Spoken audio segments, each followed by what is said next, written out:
Yeah, I was just telling them that if this Snyder Cut trailer tomorrow is beautiful, I'm gonna be so annoying on the internet this this upcoming week. I'm gonna have to mute you. I said the exact same thing. Yeah. Watch kind of nerdy and 30 from yesterday and see what that was. Or send me the link.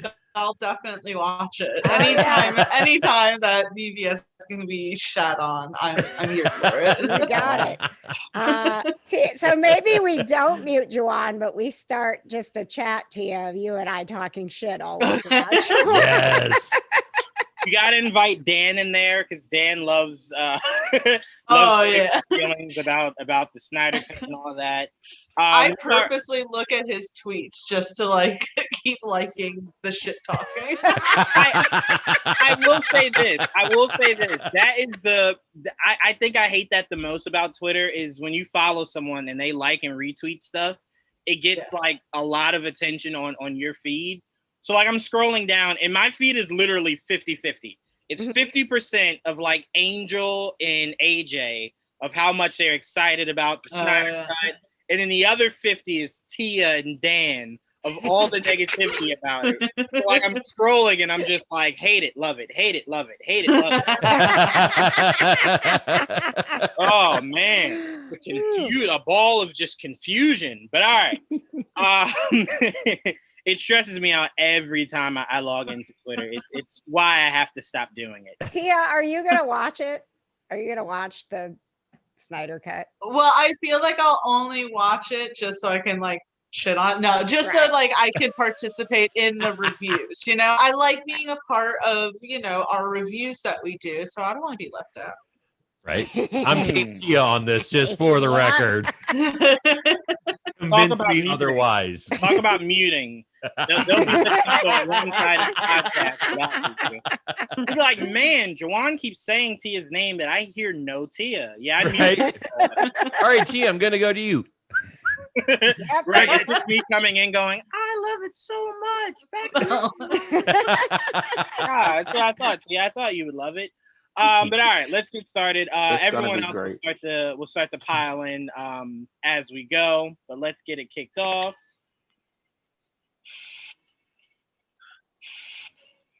Again, want to give a shout out to Dakota who did this for us. Amazing artist. Make sure you guys follow him on Twitter and Instagram. Amazing what he does. All right. Cool. Welcome, everyone, to an all-new episode of Marvel Cinematic Review. We are the MCR of the MCU. I am really excited for this episode. Let me start introducing people so we can get right into it. First up, welcoming back to the couch from Kinda Nerdy Girls, and welcoming back Patrick from Kinda Nerdy Dudes. How you guys doing? So happy to be back here. Missed you last week. Absolutely. I'm so excited. I know you guys are really excited to dig in on this episode. I see Patrick's like, let me go ahead and start.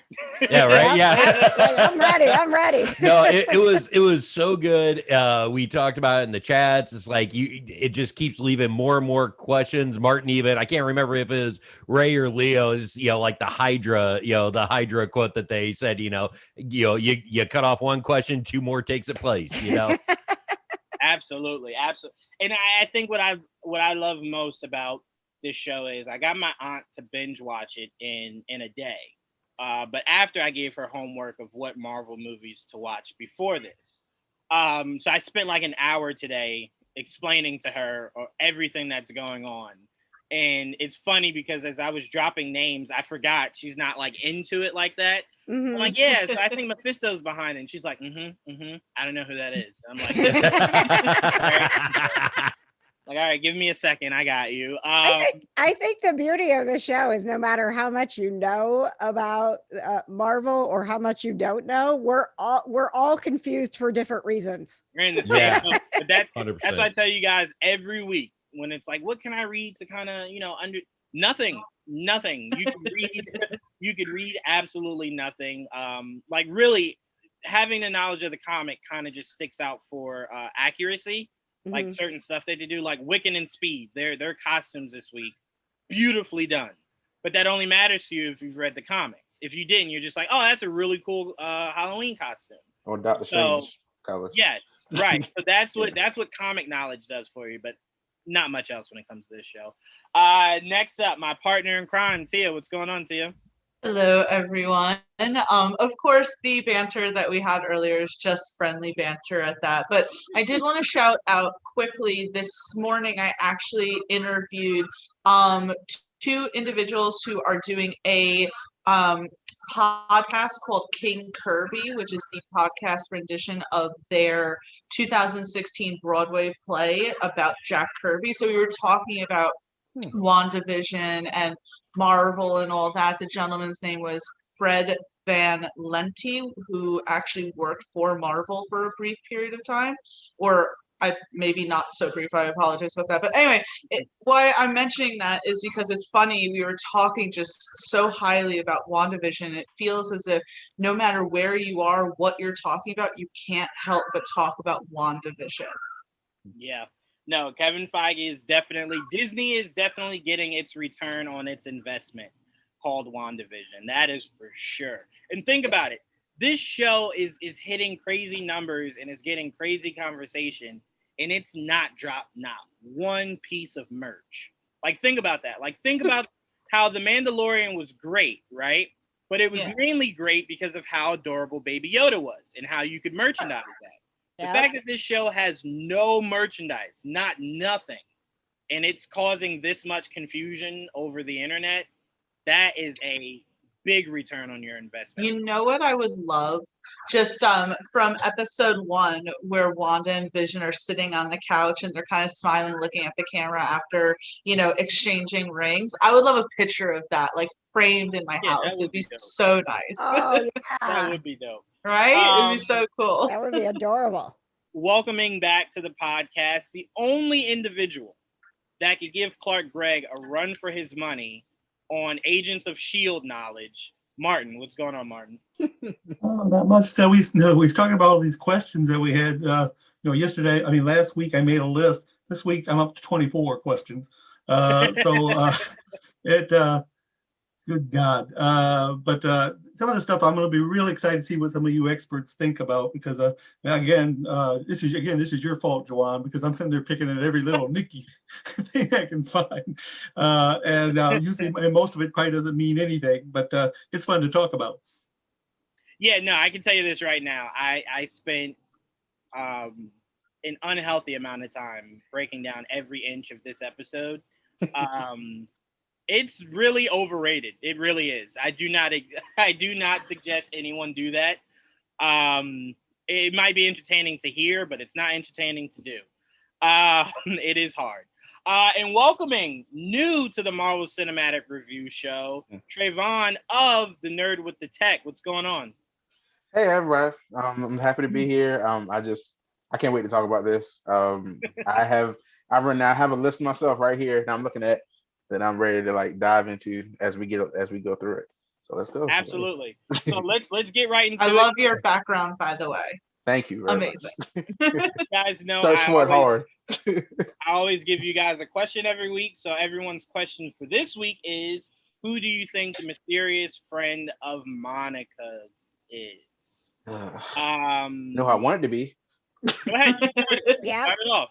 I wanted to be Reed Richards. Yes, me too. Yes. And I want it specifically to be John Krasinski.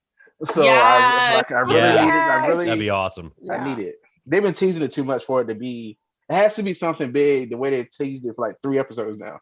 I was like, you gotta pay off that. It's gotta be. Yeah, it has to. There has to be a jaw drop. Yes, that's Reed Richards. Yeah. I do, and I tell you guys this all the time. I do just want to make sure you guys are preparing yourself for the possibility that this is just maybe a scroll friend, the scroll friend that she made when she was young in the Captain Marvel movie. Oh yeah. It's a lot of other possibilities, and I see a lot of people putting all those eggs in that one Reed Richards John Krasinski bag. I mean, and it's their fault.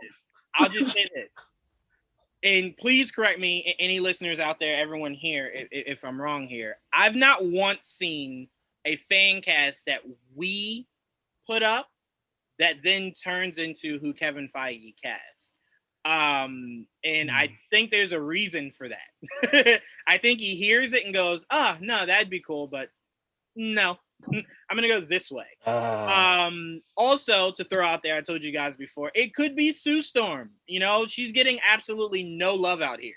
Everyone's like, "No, it has to be Reed," and I'm like, Sue is also pretty smart. It could be Sue. Because I feel like people want, myself included, want John Krasinski as Reed Richards so badly that it's like, I don't care who you cast as Sue Storm, you know, Johnny Storm. I don't care about that. It'll be great either way because Marvel has a great track record.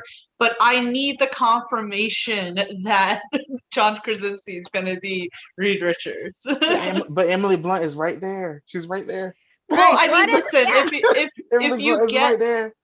but if you get say, you know, John Krasinski, then you're hoping that Emily Blunt will come with, you know. Exactly. I Right. sure Well, am. that's I why sure am. if this friend of Monica's actually turns out to be Sue, as long as Sue shows up as Emily Blunt, then we're good. Like they're like, here you go. you know who's gonna be Reed. Yeah, I mean, look, it's very possible. And look, as much as I think that would be really, really, really awesome, I just it worries me because I'm like, if it's not, you'll have a lot of people like, like it was all that, you know. So to me, Well, I Well, think who else do there's you a think lot it of could that. be? Oh, go ahead. Oh, sorry. I Well- think there's a lot of that with everything that people are talking about, from the who is Monica's friend to who's the big cameo. Is it good? Is Doctor Strange going to show up? Like, we all need to chill out and enjoy the storyline and not get disappointed if we don't have the moment that we want to have when Right. this show wraps up. and look, I'm part of the hype train. I want everyone to be as excited as possible because these are two characters that no one cared about before their introduction into the MCU, right? So, you know, if it can grow awareness of Vision and Wanda, people go back, read all the comics, great. You know, I want to keep this excitement up. I'm just saying it is very possible that Feige will not introduce one of the biggest characters in Marvel history through WandaVision. It's just But possible. But Elizabeth Olsen, which is what we covered in last week's question, Elizabeth Olsen said that the cameo will be Luke Skywalker level. Then wouldn't then Reed Richards be to that point to a degree? True, So- but go ahead. Well, I was about to say for Doctor Strange, I feel like he should show up on his own because I feel like if he can, in Thor Ragnarok, he said that he could sense when Loki was around with his magic, right? So I'm like, so if you can sense that, you can't sense what Wanda's doing right now, and it just got bigger. Yeah. I'm like, you should show up by yourself. Like, Also, and he's keep an protecting eye out. reality. He's Also, protecting keep an reality. eye out. Yeah. Benedict Wong said that filming on Doctor Strange 2 has begun. Yeah. So I think that will be very interesting to keep an eye out for as far as information and set photos that get leaked around the time that this show finishes, because it's supposed to go right into it, right? But I will say they've done a great job keeping Spider-Man completely under wraps. Right. The only thing I know about Spider-Man is that MJ and Ned have jobs. That's it. That's all I know. Nothing else. Well, and to Tia's point though, too, like if you're talking like Luke Skywalker, I don't necessarily think Reed Richards would be the guy right now. I think he makes the most sense to tie in everything that's going to be coming forward, but you got to think Luke Skywalker was a generational character, right?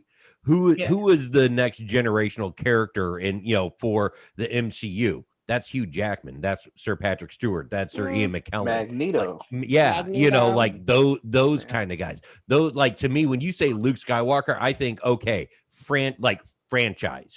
Who's your franchise guy? Yeah, but right? the thing is that the Fantastic Four is Marvel's. They're the first family, and like I think not, the missteps that they have had with the movies they have put out, that when we get the moment that the MCU is bringing the first family in, that to me, I am gonna have a moment. No, yeah. To you, KJ, to you, Tia, to you, Trayvon. There was a certain name on a certain marquee that might lend a little wink to possibly Fantastic Four coming sooner rather than later. And if anyone doesn't know what the name on the marquee was, it was The Incredibles. Yes. Oh, yeah. Oh, I saw it was. that.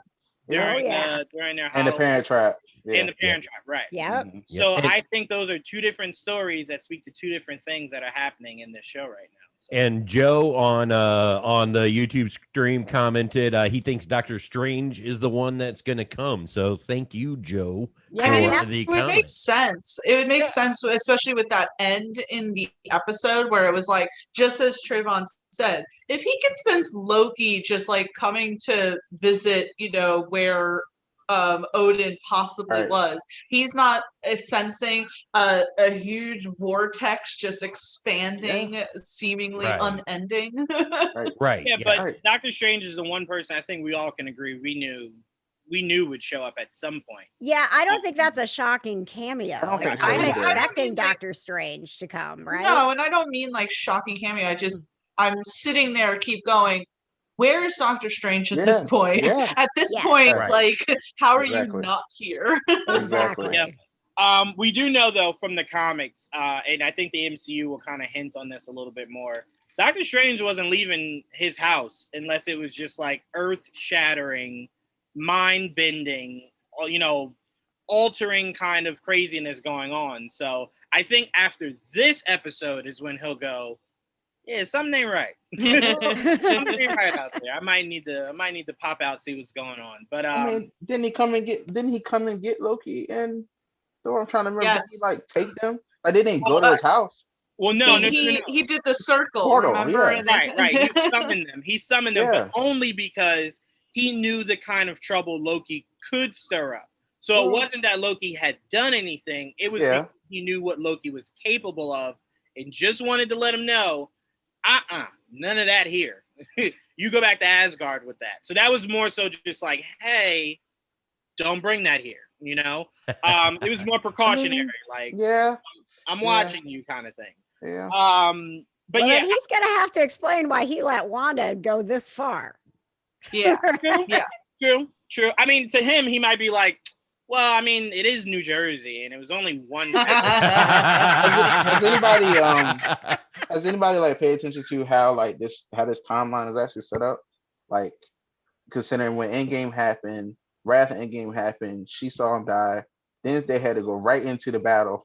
Right after they came back from the snap. Oh yeah, it's then right after that, this so it's like this is 3 weeks after, because we saw Monica took 3 weeks. I was like, so this is literally 3 weeks after all of that.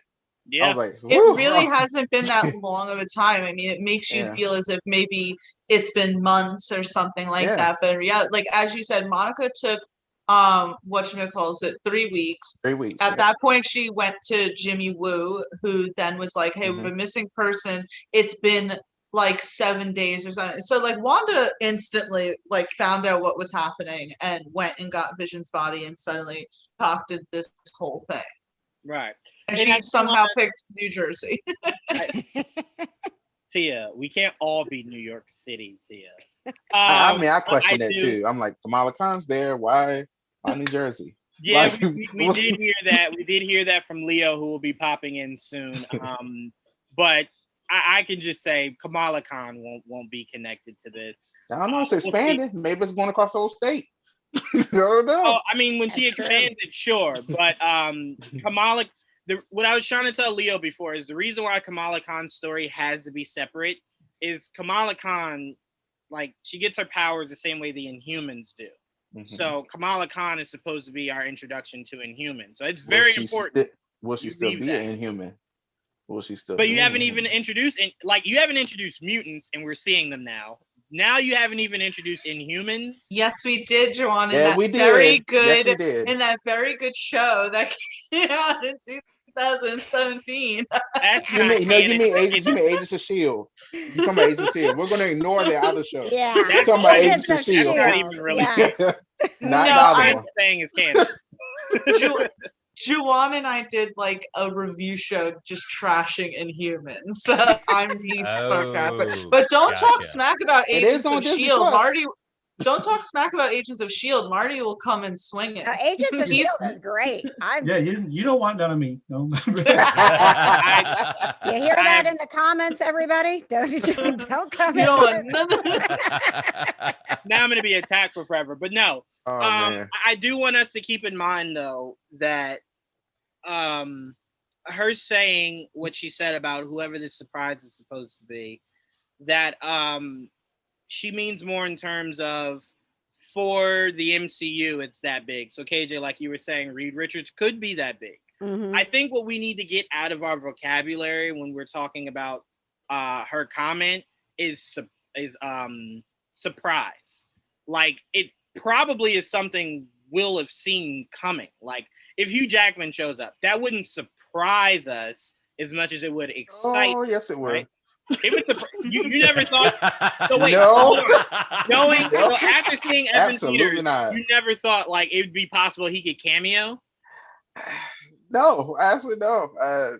Yeah, once you brought in Evan Peters, I was just like, oh, you're breaking all kinds of rules here. Sure. Yeah, I didn't believe, like, I don't know. I had a problem with, I thought it wasn't him at first, and now kind of after this it's not him. It's after so this not last him. episode, I'm almost further away from it being the actual one we think it is. Right. He just doesn't have memory. memories that Wanda's actual brother would. So And I mean, the powers are different. Well, no, he has the speed. He has the speed. But he has the MCU Quicksilver's powers, not the ones he had in X-Men. I was expecting him to run and do that.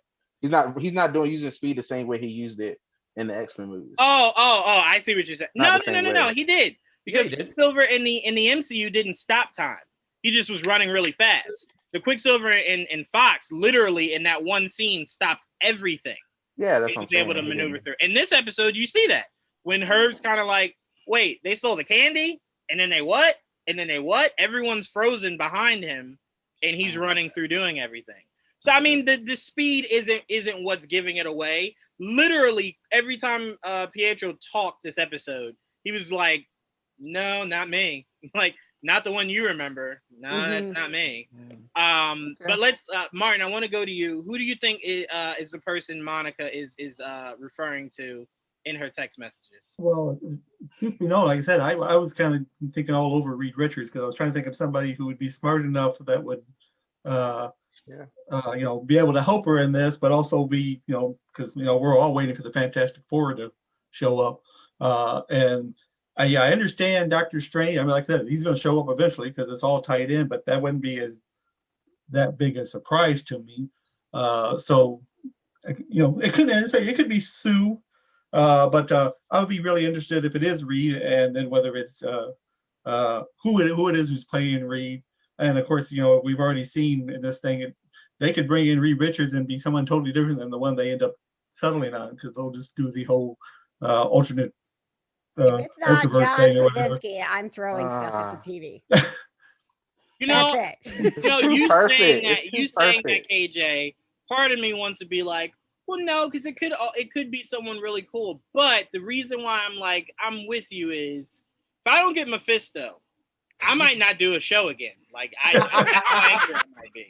So I'm like, I understand. We all have our things. Yeah, for sure. That's I gave you Mephisto. Like I can't judge that. I'm like, I feel the same about Mephisto. I've been wanting him since they told us what this show would be about. I'm like, yeah, no, Mephisto. So if I don't get him, I'm flipping tables, throwing babies. I'm going full on crazy. Throwing babies. He's gonna find babies to throw. I'm doing quarterback throws on those babies. But anyway, let's get into it. Let's get into this episode. This is a very wacky episode. Definitely raise your hand if you can tell me what sitcom they based that opening sequence off of. All right. Anybody else? No? All right, go ahead, Tia. Well, not because I actually watched it growing up, because they literally were talking about it on Tumblr. Malcolm in the Middle. Oh, then yeah.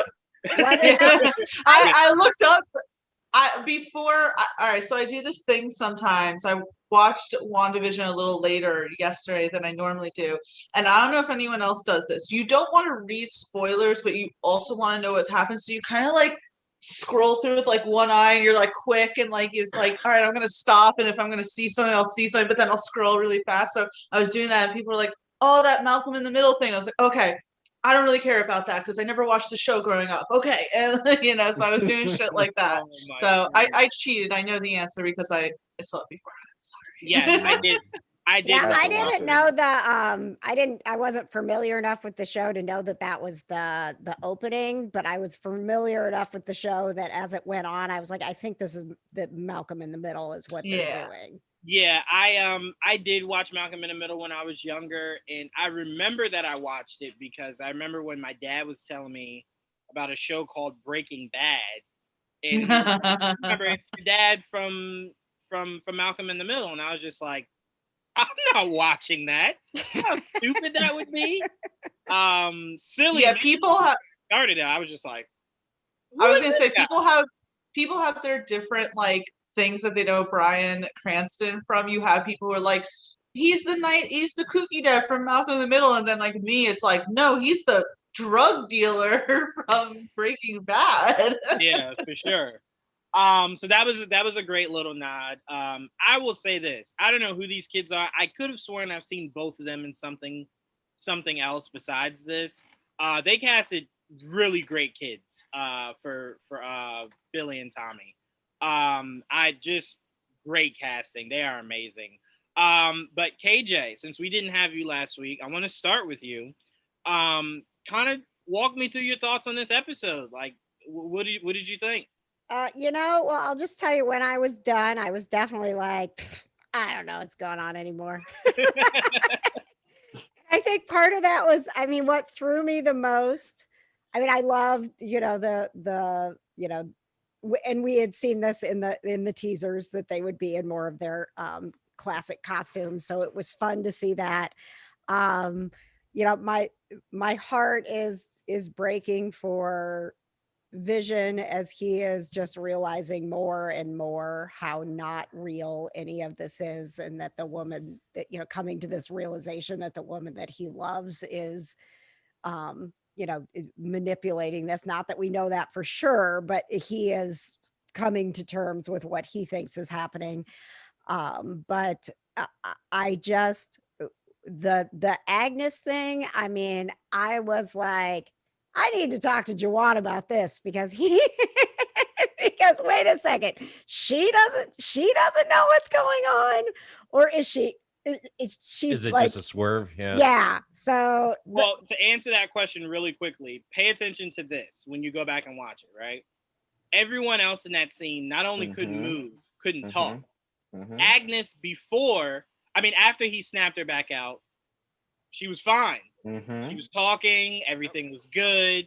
So every time I see Agnes, I'm just like having the naughty on the back of her pants during the intro. Yeah. I'm like, at this point, it's like you're insulting me by thinking I don't know she's Agatha Harkness. It's like, come on now. So when I noticed that watching it my second time around, I'm like, no one else could move or talk. Vision snaps her back into it, and she's just going about business as per usual. So she was moving great. before he touched, but when she was saying something before he touched her, didn't she?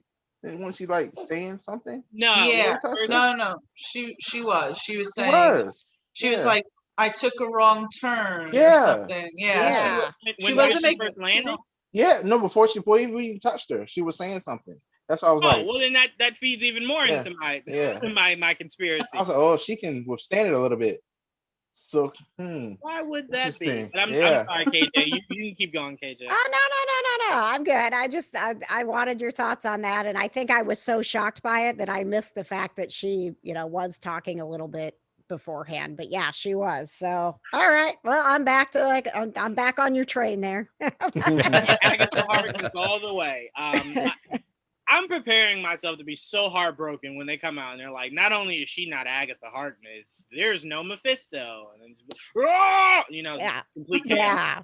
Well, and the other thing that really stood out to me as we're watching, Wanda's power, and she's like, well, screw it, I'll just make this thing bigger. Then, like, you can't stop me.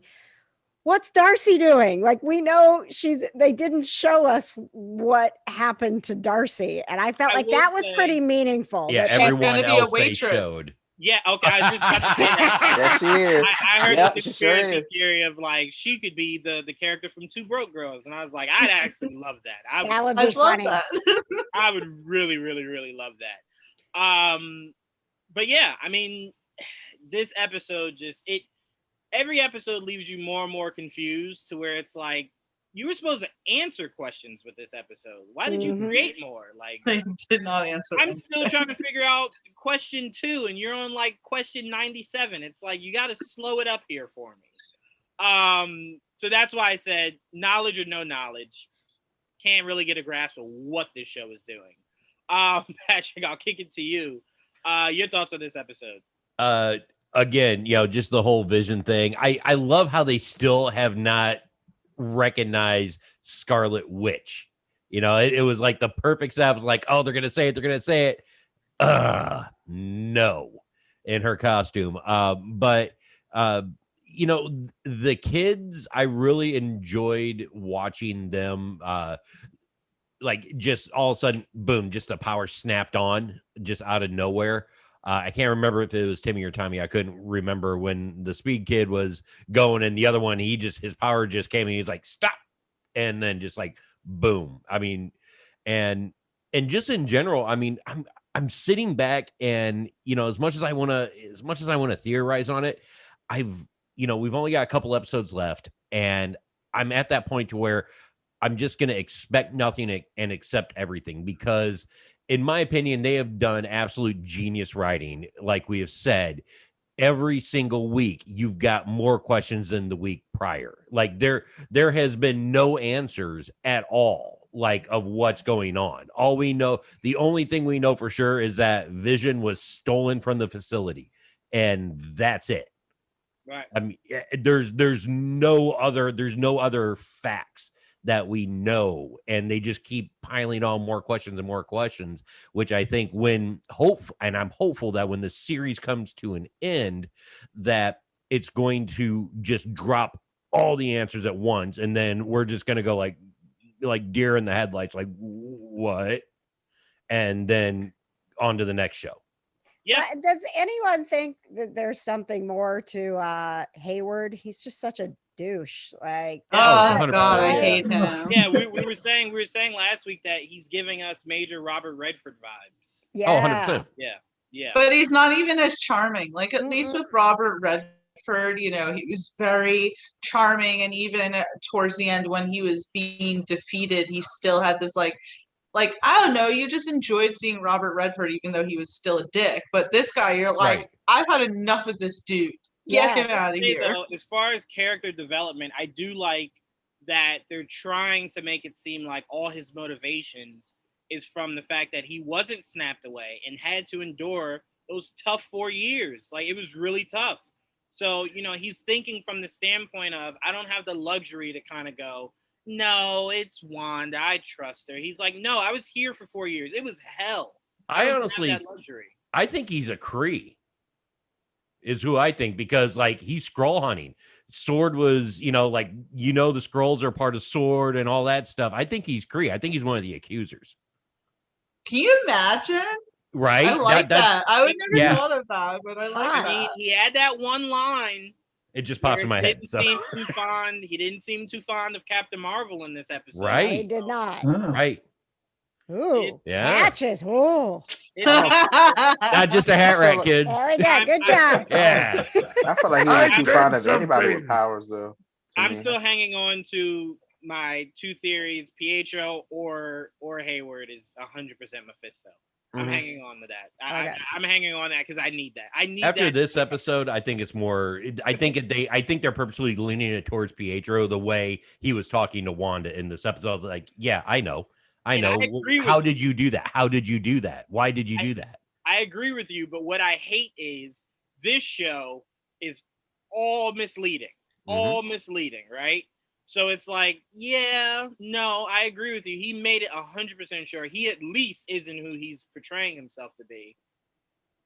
But that doesn't mean he's Mephisto. And they're throwing too many clues his way to kind of make you go, yeah, that's the guy. To where when we find out who the guy really is, we're gonna be like, damn man, I knew I shouldn't have put all my eggs in that basket. So that's what my fear is. Really quick before you go to KJ, I wanted to point out what Trayvon was saying, that Hayward seemed to not be fond of anyone with powers. Perhaps he blames people with powers for what happened with the snap. Maybe he feels as if that if it weren't for them attracting these sort of people, then you wouldn't have someone like Thanos come in or something. I mean, what wasn't that a quote from the Christopher Nolan Batman trilogy where they were like, someone like Batman suddenly has attracted all of these costume freaks, and maybe in a sense that's how Hayward feels. Vision kind of brought that up too in Civil War, that they kind of attract, Yeah. Oh yeah. Yeah. Oh, that's a great point. Yeah. That's a great point. KJ, I'm gonna kick it to you really quick for the fan comments. Yeah, I'm gonna let Patches read them because I don't have my glasses. Yeah, we got one comment from Michelle. And yeah, she agrees. Yes, Hayward is 100% is a villain, no doubt. But she also said he's the only one thinking of using Vision as a weapon in this series as well, too. Which I'll also throw behind there. We have no idea what Fury's position in Sword is. So if he's the head of Sword, this isn't uncommon for Fury to use weapons against the Avengers' knowledge. Oh, of course. Albeit Fury has calmed down drastically, but the only thing keeping him at bay before was Stark and Cap. With no Stark and Cap, he could have the mindset of, I got to do whatever's possible to avoid something like that happening again. So if you need better weapons, I'll do whatever I have to. Well, I mean, you need more of a conscience, though, with him, too. You need like a Hawkeye or someone like that. You know what I mean? Like that brings the family together. Right, but he seems really busy. And that was for you, Tia. But go ahead, Trayvon. I wonder if, like, it sounds like Talos. Well, we thought he was Fury at the time in Far From Home. When Spider-Man brought up Captain Marvel too, he was like, "Don't invoke that name." And I was like, "What is it? Everybody have a problem with?" And that is Monica. Very true. And now Monica, I'm like, to me, I took that more so as she's feared. She's feared out there. Like people know, like, don't mess with Captain Marvel. Like she's about that. So I think it was more so like, don't speak her name. Don't speak her name and make her come here. Like, don't do that. We've seen what that means. Don't do that. To me, I took it more so as fear. But I mean, it could be, it very well could be that a lot of people blame Captain Marvel for a lot of what's going on. When she said the snap didn't just happen here, there might have been other planets that were depending on her. And when she wasn't there to help, a lot of people, like, I know anyone that knows of her existence on Earth blames her for not showing up. I don't know, better than she did. Well, Rhodey said that, didn't he? He was like, where the hell were you? Yeah. You know, you got someone who's so powerful, and for years they've been fighting, albeit they are very powerful themselves, but they're like, you could have just did Thanos like that before he had all his stones. What the I feel like that should be directed to Fury because he had that beeper this whole time. So it's like, I think if you go back and watch Captain Marvel, I think her point to him was, it has to be really, really important to call me. Like, don't just call me because like an alien shows up. Like, that's not what this is for. So I think Fury's point was, his first step was Avengers. If that doesn't work, then I have to call in the big guns. That's why it was important at the end of Infinity War. It was like, the Avengers are gone. They've been defeated. I now have to call in the big guns. Like, this is now necessary. So I think she was making it very clear. Don't text me what's up, like at midnight, like, because you're bored. I had a theory about Monica, why she's mad too, is he gave the beeper to Fury. He didn't give Maria or Monica any way. Well, she didn't give Maria or Monica any way to contact her Like, Well, how long? I do believe long? going off of that last episode, the beginning conversation that was had as Monica was reappearing. It does seem like Monica and her mom could have gotten in touch with Carol if they needed her. Because it seems like her mom went into business with Captain Marvel creating Sword.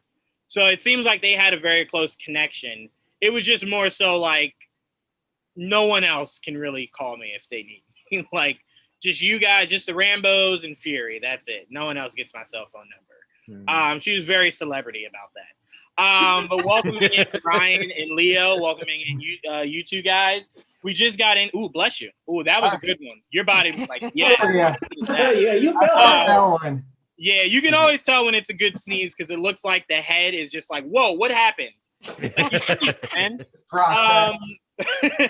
But we legit just started, so you guys haven't missed much. We just got into our thoughts. KJ and Patrick gave us our thoughts on what they thought of the episode. We were kind of going into what we were talking about last week, to where it's And like, apparently you didn't miss much with what we had to say. no. I mean, you didn't miss like us going through like a whole bunch of plot points. I see how it is. Time for the deep dive. Let's go. Oh man. I feel bad because now I heard it how you just said it, and I'm like, that did sound really mean. That's not what I meant at all. But we were just talking about how we definitely think there's more to Hayward than meets the eye for sure. But really quickly before I go to you, Martin, Leo, Ryan, did you guys know the sitcom that the beginning intro was based off of? Malcolm in the Middle. Okay. Yes, sir. Heck yeah, man. Okay. The intro was so good, and like looking in the camera, Wiccan was doing it, like the free shots of when she was brushing her teeth and they like jumped in on her. But what really let me know it was based off Malcolm in the Middle was the way they sung the ending of the intro, kind of like how Malcolm, life is unfair, like that's kind of how they did it. I was like, oh yeah, definitely Malcolm in the Middle. But Martin, I know you have so many questions, like all. Oh my God, yes. What were your thoughts on this week? Okay. First things first, I'm going to jump here in the middle because I want somebody to explain to me what the hell that commercial was about. Oh, so weird. Okay, so all right. So what I took from it, this does not mean that's what it was, but what I took from it was Wanda has become so dependent on her magic that in her mind she would literally die without it. She wouldn't know how to cope with losing Vision, losing her brother. The magic is what helped her get through all of that. So it's the idea of Hydra giving her this power when she needs it the most, when she feels so alone, so desperate. They give her this power, right? She unlocks it, but she doesn't know how to really use it. It's why all this is happening. So it's more so having the ability, but not really knowing what to do with it. Like having the yogurt, but you can't open it. Is it that, or is she just really hangry now and she can't like eat? That's very possible. I mean, she saw the Hulk once or twice. She could have picked that up. It's like me, right? She's like, I too would like to have like a 12 stack of pancakes. I'd like to have that metabolism, and I don't. I want to eat like that just once in a while. I do have to say, have we seen them eat? Did they even eat during the dinner? No. I don't think we've seen them eat. No. Yeah, we haven't. No need to. By the way, really quick, I don't mean to like interrupt, but on the subject of eating, which is weird, but remember like Vision said like he can't eat, and the whole thing about him with the gum getting stuck in his like gears. In Civil War, didn't he like take a sip of like the borscht or something that she was making or something like that? Like, yeah, he tasted it. So I mean, that's a little inconsistency there. Like, I don't know. I'm just saying. No, throwing that out there. 100%. I say all the time, these Marvel movies has at least one thing that you kind of look at and you go, that didn't make any sense. But they're like, did you not see stuff blow up? Why do you care about that? It's like, no, you're right. It's like, no, I do care about that. I do care about a robot tasting soup. But no. So that's what I took from it. If anyone else has a theory, you can definitely chime in here. But that's just how I viewed it. Two things. One, it's actually a T-shirt now. If you want the Yo Magic, You can Hey, can you throw that in the chat, my man? Like, I'm trying to We have say that. merch. So, Throw that in the but chat. yeah. But then it says at the bottom, the snack for survivors. I think it was more of a testament to like her psychosis with just being a survivor through everything that's happened in her life. And I think that's what it was more telling of. But I like what you're saying about the starvation. There must have been something to that as well. Yeah, I mean, I do want these showrunners to where after this is over, you guys know how Mandalorian did, like, the directors all getting together explaining how they did episodes and stuff. They need to sit down and they need to have fan questions so they can explain every single ounce of this show. You know, because when it ends, we still won't get it. They're not gonna do they're that. not gonna do that. Let's do a GoFundMe. What if it was a metaphor for like something happening to her children? Because isn't that a thing in the comics? Don't something happen to her children at some point? This episode lends to that, and I'm gonna get into that. So I'm glad you brought that up. I thought it was about like then he said something about like eating energy or sucking energy or something like that. I'm like, what if they or eating the magic? What if it's feeding off of the magic that she is generating or the kids are generating? Isn't that a thing with like witches that it's like they take their power from something? Like, and she's Scarlet Witch. I don't know. This has me so tinfoil hat this show that I'm literally. I mean, you're not far off. And one of the things in my notes is highlighting the fact that in almost every episode you see Agnes in, she has that little pendant, either as a necklace or as like a brooch. It's always on her. It was not on her in this episode.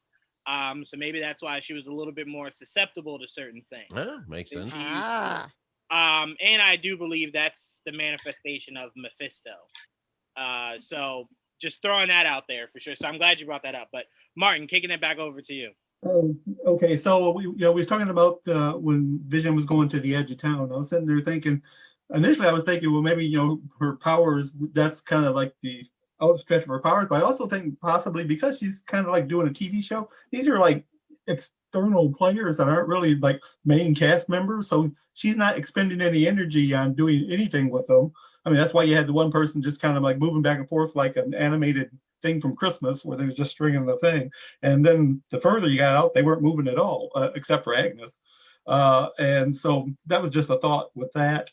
Did anyone question why it was the Vision, you could see his breath when he was out there, because why would he even have respiration? Yeah, I think we can all agree that the rules of robots don't work within the confines of live shooting, let alone this town. Well, if we were really just trying to make him as human as possible. Well, if we were really going based on the fact that he's a robot, how is he a dad? Right. I think well, they did say before it all started the color of his ding dong. So that is a really like that was getting down at some point. Pretty sure I missed that. Is that canon? Yeah, there was a whole interview. Who said that, Ken? She's like, wait, when? No one needed. She was like, wait, when in Infinity War did we talk about this? That was their pillow talk. I can definitely tell you when Stark and Banner were building him, they were not like, you know what this android needs? I don't know. They might have been like, make sure. Well, we can make the perfect android. and in episode 2, they got under them covers. I'm just saying. Yeah. She conjured it up. She definitely conjured something up. She was like, wait, something's missing. That's her husband. Sure. She's gone. Oh my goodness. Did you picture that, Tia? Right before trying to get something going, she just goes, wait. It's like he's like, wait. You know, like in Dogma, when he was like, it's like a Ken doll down there. Alan Rickman, yeah. And she's like, right. Yeah, she's like, oh, that's weird. I can't do nothing with that. Yeah, look what you started, Martin. Go ahead. Okay, so also I like seeing Jimmy be all badass. That was fun. Though I gotta wonder, he said about that they're gonna leave. He said, "Yeah, I can hotwire a car." I didn't see him hotwire nothing. She just jumped in the driver's seat and took off. So he really is good. We didn't even see him do it. He was that good that you didn't need to see him do it. Right. That's He how said good it. it was. He said it and it Exactly. happened. He just said it and it happened. He just manifested it. I also thought it was really weird during that scene. It's like, all right, they definitely sent officers to like escort them off the base, and then like they just started walking through base, and it was just like nobody That's what- noticed them. Like, Yeah. That's what my They boyfriend hide pointed out. everything. He was like, "What the hell?" you know, to me, I always want and shows the realism of it. For someone to just pop out and be like, no one sees them walking? No one? Right. It's okay? All right. Cover Okay. of guard, get away with anything apparently. Yeah, it's just like, you just have to put on a hoodie and it's just like, oh, we have no idea who they are. Yep. It's No the idea. invisibility hoodie. And then they drive off in the opposite direction of where everything's happening. Everyone's just like, yeah, no, that's routine. That's cool. Just leaving a network, Right. leaving a network They don't get room, paid leaving a enough for laptop. it. It's a Right. pandemic. They're not getting paid enough for I this. believe that. I for sure believe that. But go ahead, Martin. And so also, we was talking about Haywood being a dick. I never rooted so much for that bear to catch up to him because all this other buddy would turn into clowns and everything else. I wanted him to get caught so bad, so I was disappointed that he escaped that. As we talked about, the whole Agnes thing at the edge of town threw me off because I was thinking, yeah, okay, she's all in this. She's got trouble. Then when he's after her out of it, and she acted confused. Not right now, I don't know what the hell going on with her. And I say it may be just a big fake out just to throw us off, which would certainly not be that big a surprise. But yeah, I said all this show does for me is maybe answer one question and open up, in this case, 24 more. So Yeah, no, I'm completely with you. Speaking of the Agnes scene, did anyone else catch the street Ellis? Ellis. yeah. Ellis Avenue. Oh yeah, Yeah. as in Warren Ellis, right? Yes, but also, where'd you hear Ellis from before? Come on, Ryan. Come on, where'd you hear from before? Well, I mean, Wanda told the kids don't not to remember. pass Sorry. Ellis Street, but that's all I know. Ellis was used in the very first X-Men movie. That was the name of the island that they were on. Ellis They were Island. fighting Oh, yeah, Island. yeah. for Yeah, the it was. mutation. They were trying to get the mutation to spread throughout everybody to make everyone Yeah. mutants. They were Ooh. fighting Wait a on minute. Ellis Ellis Island. Island. Yeah. I didn't realize you're going that far back, but yeah. Right? Fact, Literally 20 years, man. Come on. If you not watch WandaVision, we are the unexpected here. But no, again, that's me grasping. That could be the furthest thing from what they were trying to do to it. But I'm sorry, Wanda doing the whole Magneto thing from the first X-Men movie, then you giving me Ellis Street. I mean, they say if it walks like a duck and it quacks. And she basically has created her own island. Right. Everything. I mean, Yeah, you can yeah. really read into that for Yeah, sure. yeah. And she's 100%. spreading her magic across everybody. Right. Yeah. Just saying, if Ian McKellen shows up, I didn't necessarily speak it into existence, but I did co-write the show. But anyway, So just like that, Please. created mutants. This creates mutants. Is that what you're saying? well, I said this either last week or the week before. I do not hope that Wanda's powers can create mutants, but it does look like it has at least awoken the abilities inside of Monica. Oh, for sure. And I'm sure Miss So- Marvel's involved in that too. Being in Yeah. Jersey. That's what I said. Yep. It'll I probably hit her was too. just saying this, Leo, before we started. The only reason why, when it comes to Miss Marvel, I hope they don't do that is she's an Inhuman. I need her to be our introduction to Inhumans. Why I the think they're doing Inhumans? If they're gonna do anything, please hit a reset button on the Inhumans. No. Oh, yeah. It'll be rebooted. It'll be it'll be But that will wipe out was- Agents. But that will wipe out Agents of Shield, though, right?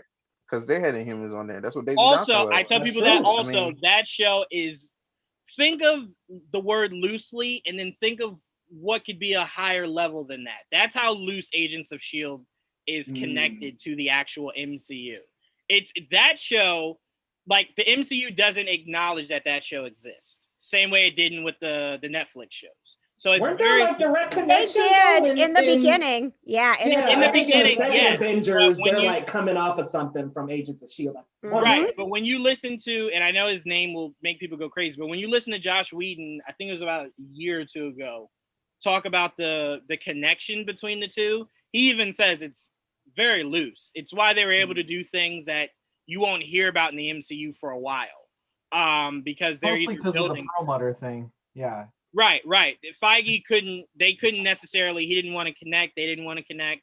Right. So that's why it'll be groundbreaking if Daredevil is what pops up in Spider-Man, and it's like, well, that's the first time. We've never had that before. Please. See, they brought Sif on to Agents of S.H.I.E.L.D. though. I feel like after they did that, I was like, they did. It was to let you know it exists within the same world, but then as it went further on, it was just like, no. I'll give you a perfect example. You saw Ghost Rider in Agents of S.H.I.E.L.D., right? yeah, he was You're great. getting a completely different Ghost Rider, not rebooted, just as if that one did not exist. Well, and because of the time shifts that they ended up doing in Agents of S.H.I.E.L.D., basically the agents moved to a different timeline. Right. So Right. that's how I understood it when they were changing things. It was like, well, because of everything that's happened on Agents of S.H.I.E.L.D., they were in the same timeline and now they're not. But it was so weird too, because they would reference, I think it was right around Civil War time, all the events that were going on with Hydra and everything like that. I'm like, well, pick a lane, just go with one thing and stick to it, but they just couldn't.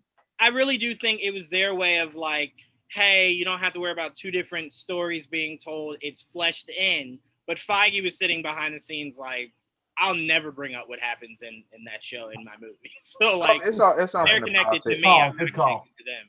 Right. There's a lot of politics behind all that. The breakdown for sure. shows and all that but stuff. we don't have to worry about that now because Feige owns everything. So right. I wish he did from the beginning. What you're saying I is wish he you did don't from the want the beginning. Inhumans to appear from that Hawaiian destination. Yeah, no, Feige From definitely Tahiti? watched. Yeah, right. Feige definitely watched Inhumans and is like, this is why I don't let things connect to me. This is That was so It's like Karnak on it. Good God. It was the only good thing on that entire show was Karnak.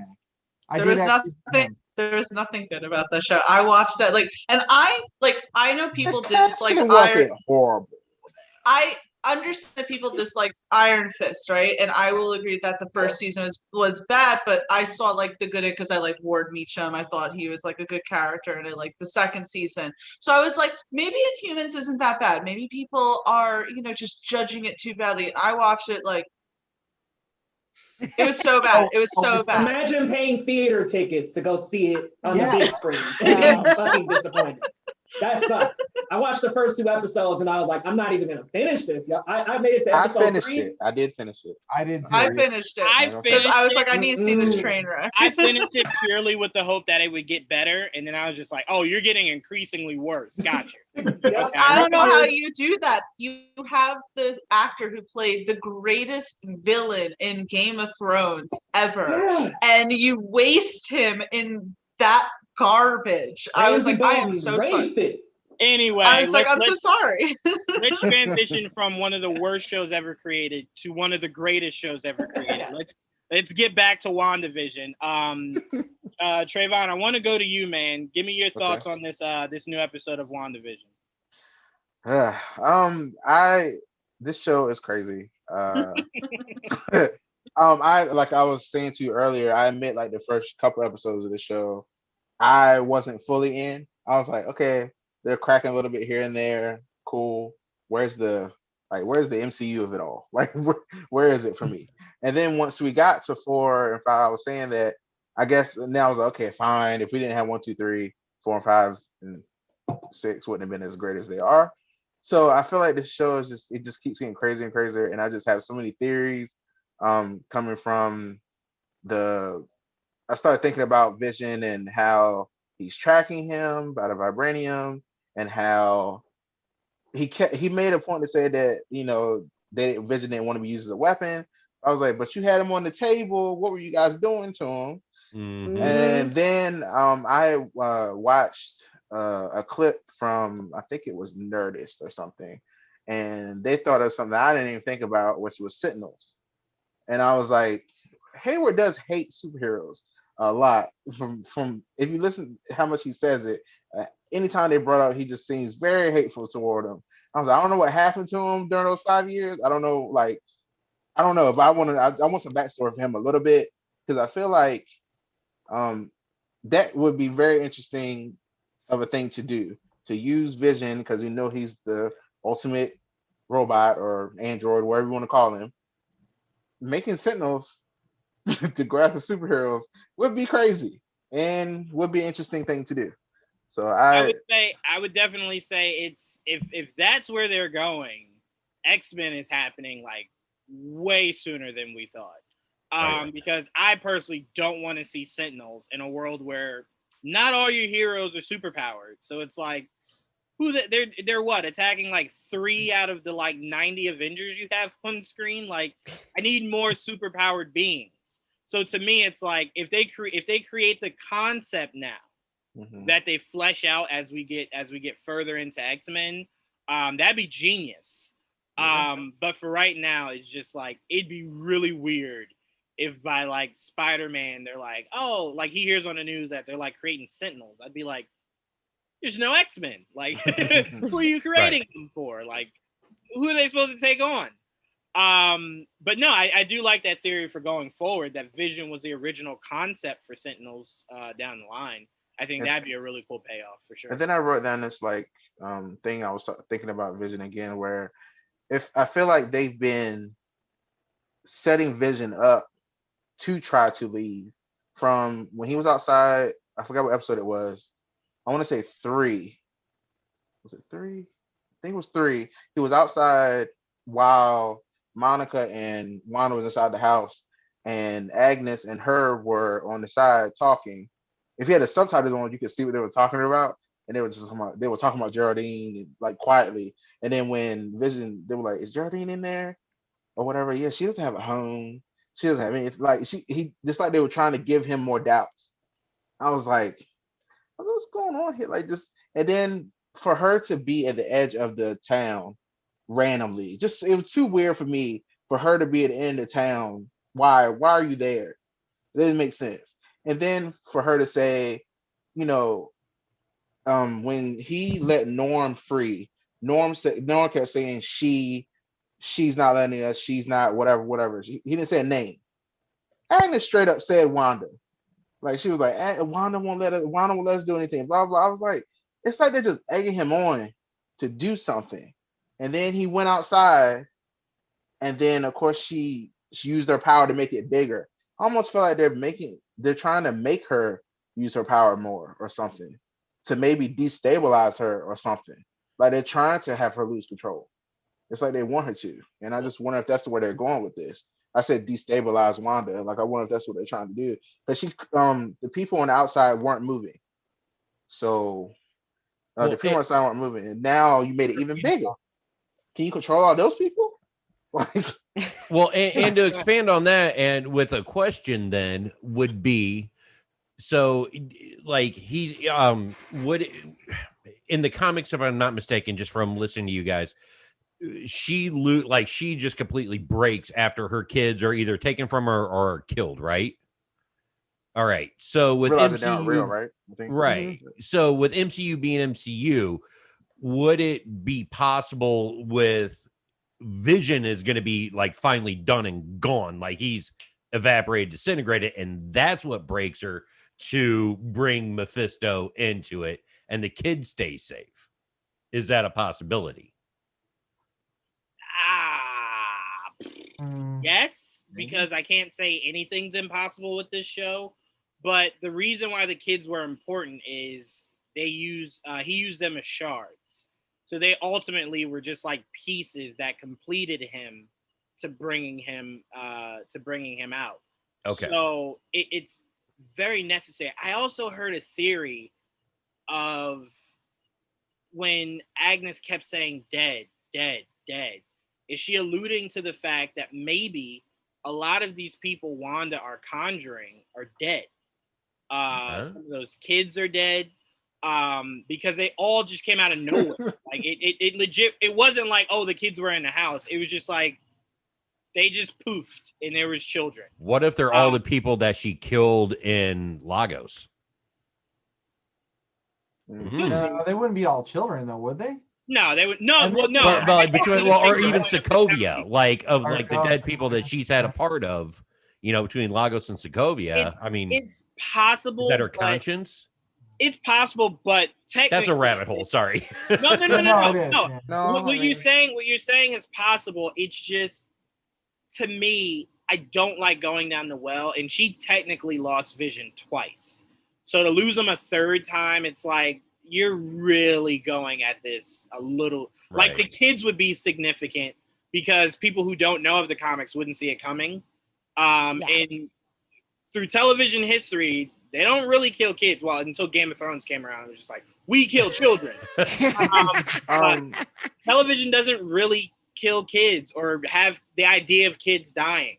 It's something that beginning of time they've just stayed away from. So the idea of her losing the kids would be like, oh my goodness, what are you going to, like, you know, what's going to happen now? And as tripped out as this show is, it's more than feasible. Yeah. Right. But I don't want to say it like what you were saying is impossible. It's very possible. It's just, how do you sell it after just giving us Vision's death with Infinity War and her doing this because of it? It's like, all right, at some point she has to be like, you know what? It's not meant for him to be alive. Like, it's cutting ties. Like, all right, find someone else, you know? Right. So, is that not how love works? No? No. Is that an option? I didn't know. Right? Yeah. Like, I'm tired of you. Disappear now. Thank you so much, Juwan. You're the best. So we're just gonna keep an eye on what's going on over there. Thank you. With the death stuff and the, you know, people dying and stuff like that, I've been thinking about when the dog died and the kids were like, Mom, you can fix anything, and she was like, no, can't bring back the dead. And I was like, okay, maybe she's saying that, maybe she really can't. But then it was like, okay, well then, you know, of course they showed Vision rather she said that to be like, oh look, she brought him back. I was like, yeah, but he's not really alive. So I was like, y'all not gonna throw me off with that. I was like, he's not really alive. So I was like, and then I was like, so she didn't bring the dog back, and we knew she wanted her brother. And I was like, okay, she wanted her brother. So a brother came. It didn't have to be, she needed a brother. And I feel like that the reason why he has MCU's Pietro's memories is because as soon as he came through the barrier, that's what memories he got. That's like he gets rewritten too a little bit by getting whatever memory she knows. Well, some of the stuff he was saying, she kind of was like, wait, what? And I kind of felt like in their exchanges a little bit, they have different memories even. Like there's some different stuff going on between the two. The biggest confusing thing is he brought up Vision's death. You were dead well before Vision was. This is why I feel like he only has the knowledge that what she has. Whatever knowledge she has, he has. You're on the right path here, but I think it's more so manipulating this concept of memories to where it's supposed to make Wanda feel safe. Like Wanda didn't even question how the hell he knew Vision died. Like she was just like, yeah, no, makes sense. Also, Pietro, the MCU Pietro knows Vision. They were in the same movie together. No. I'm saying he did not know Vision died. He was dead before Vision died. But that's what he said. He said, it's not like your husband can die twice. Like, how do you know that? Like, you should know that. And she didn't really think anything of it. She was just kind of like, yeah, you're right. He probably can't. We just like, wait, no, Wanda, question that. Like, how does he know that? She was like, I'm so sorry. I'm kind of like swept in this. Did you guys notice that when he showed up that night too, the alarm was going off? The breach alarm was going off that night that he came in. Oh, so did he run in? Like, because she didn't make him, but did he run in from where though? Like, it's just so confusing. Look, everything you're saying is very possible. No one has brought up the fact that breach alarm went off right when he arrived. So it's like we never figured out what that breach was. What was the breach? So could the breach be anything? Yes. Could it be him entering? Yes. Again, a show that introduces multiverse, I can't say no to anything you guys are saying because it's all possible. I can't wait. But Tia, I'm gonna go to you on this because I want to pull up my notes here because it really kind of stuck out at me. Sorry, let me figure this. Let me find this here. Oh, this is what I wanted to ask you, Tia. Did you notice that Pietro could see through certain things that were in other moments meant to be a sitcom moment? for example, if you ever watch Yeah. Malcolm in the Middle, when one of the kids would talk, everything behind him would kind of be focusing on what they're doing, not what he's saying. When this show did it, every time the boys would get a little suspicious of their uncle, he would kind of like look over and go, what the hell are they talking about?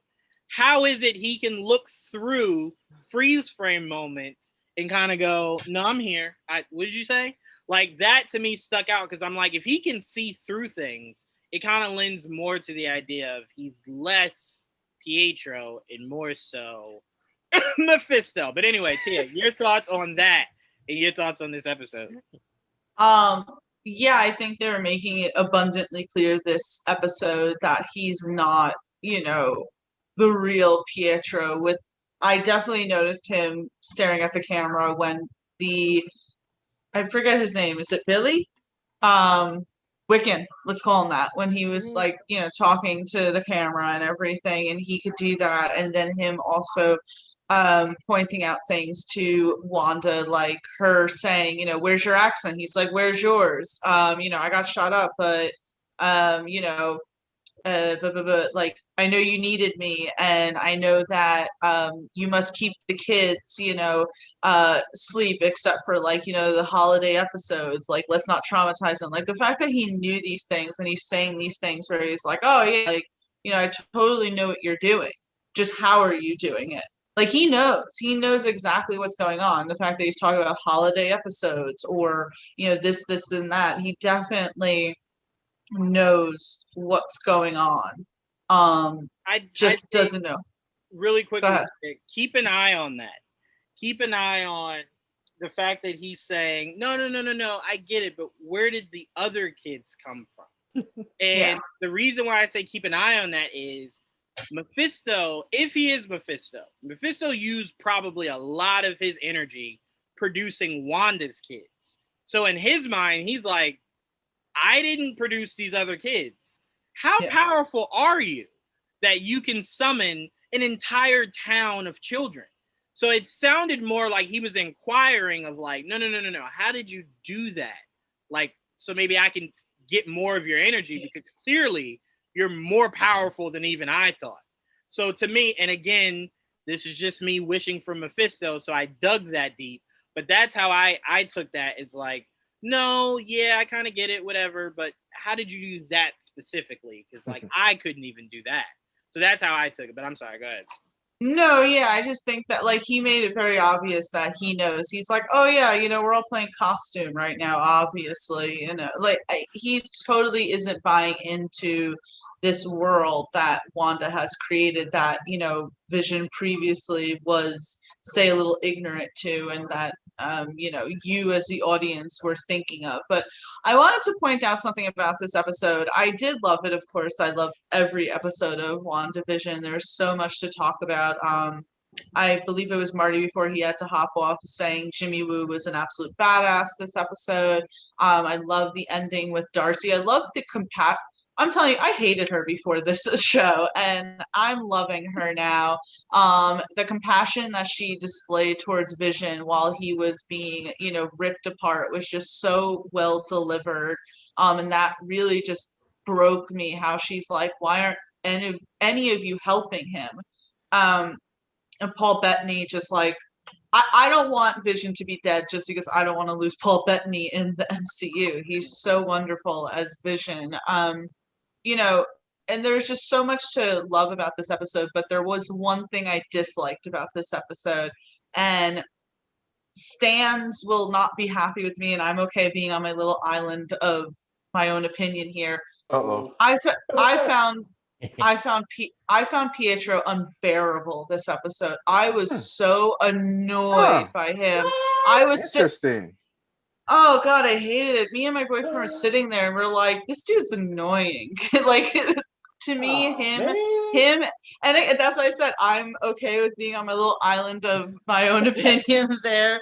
I don't feel as if Elizabeth Olsen and Evan Peters have a very good chemistry on screen with each other. Not in that I think it's done purposely. I think it's all being crafted well. It's supposed to feel out of place and like it doesn't belong, because I don't feel that this is really Pietro. I think he is an imposter, potentially Mephisto, and I think it's meant to feel disconnected, and I felt disconnected from their relationship, and I just felt like he was overacting.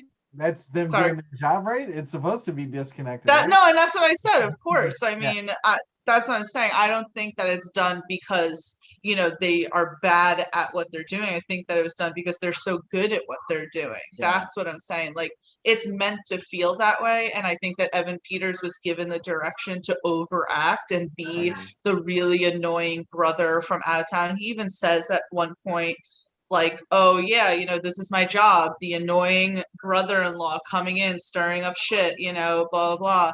And it's like, yeah, no, and it's like, I get that. I'm not saying Evan Peters is a bad actor. He's far from it. He's a great actor, I think that he's doing his job right, and they're purposely making him annoying as shit. And it worked, because I was sitting there going, oh my God, please get this guy off the screen right now. I'm so annoyed. But he was the other. I mean, like I looked at it as he wasn't supposed to be MCU Pietro to begin with. Like, if Evan Peters is in there, he's from the X-Men. He's the smart ass, annoying Evan Peters from that franchise. And I think they did a good job of him being older and not as immature as what he was in that franchise as well. And maybe it's me not understanding, because I actually haven't seen the X-Men movies that he's in. There you go.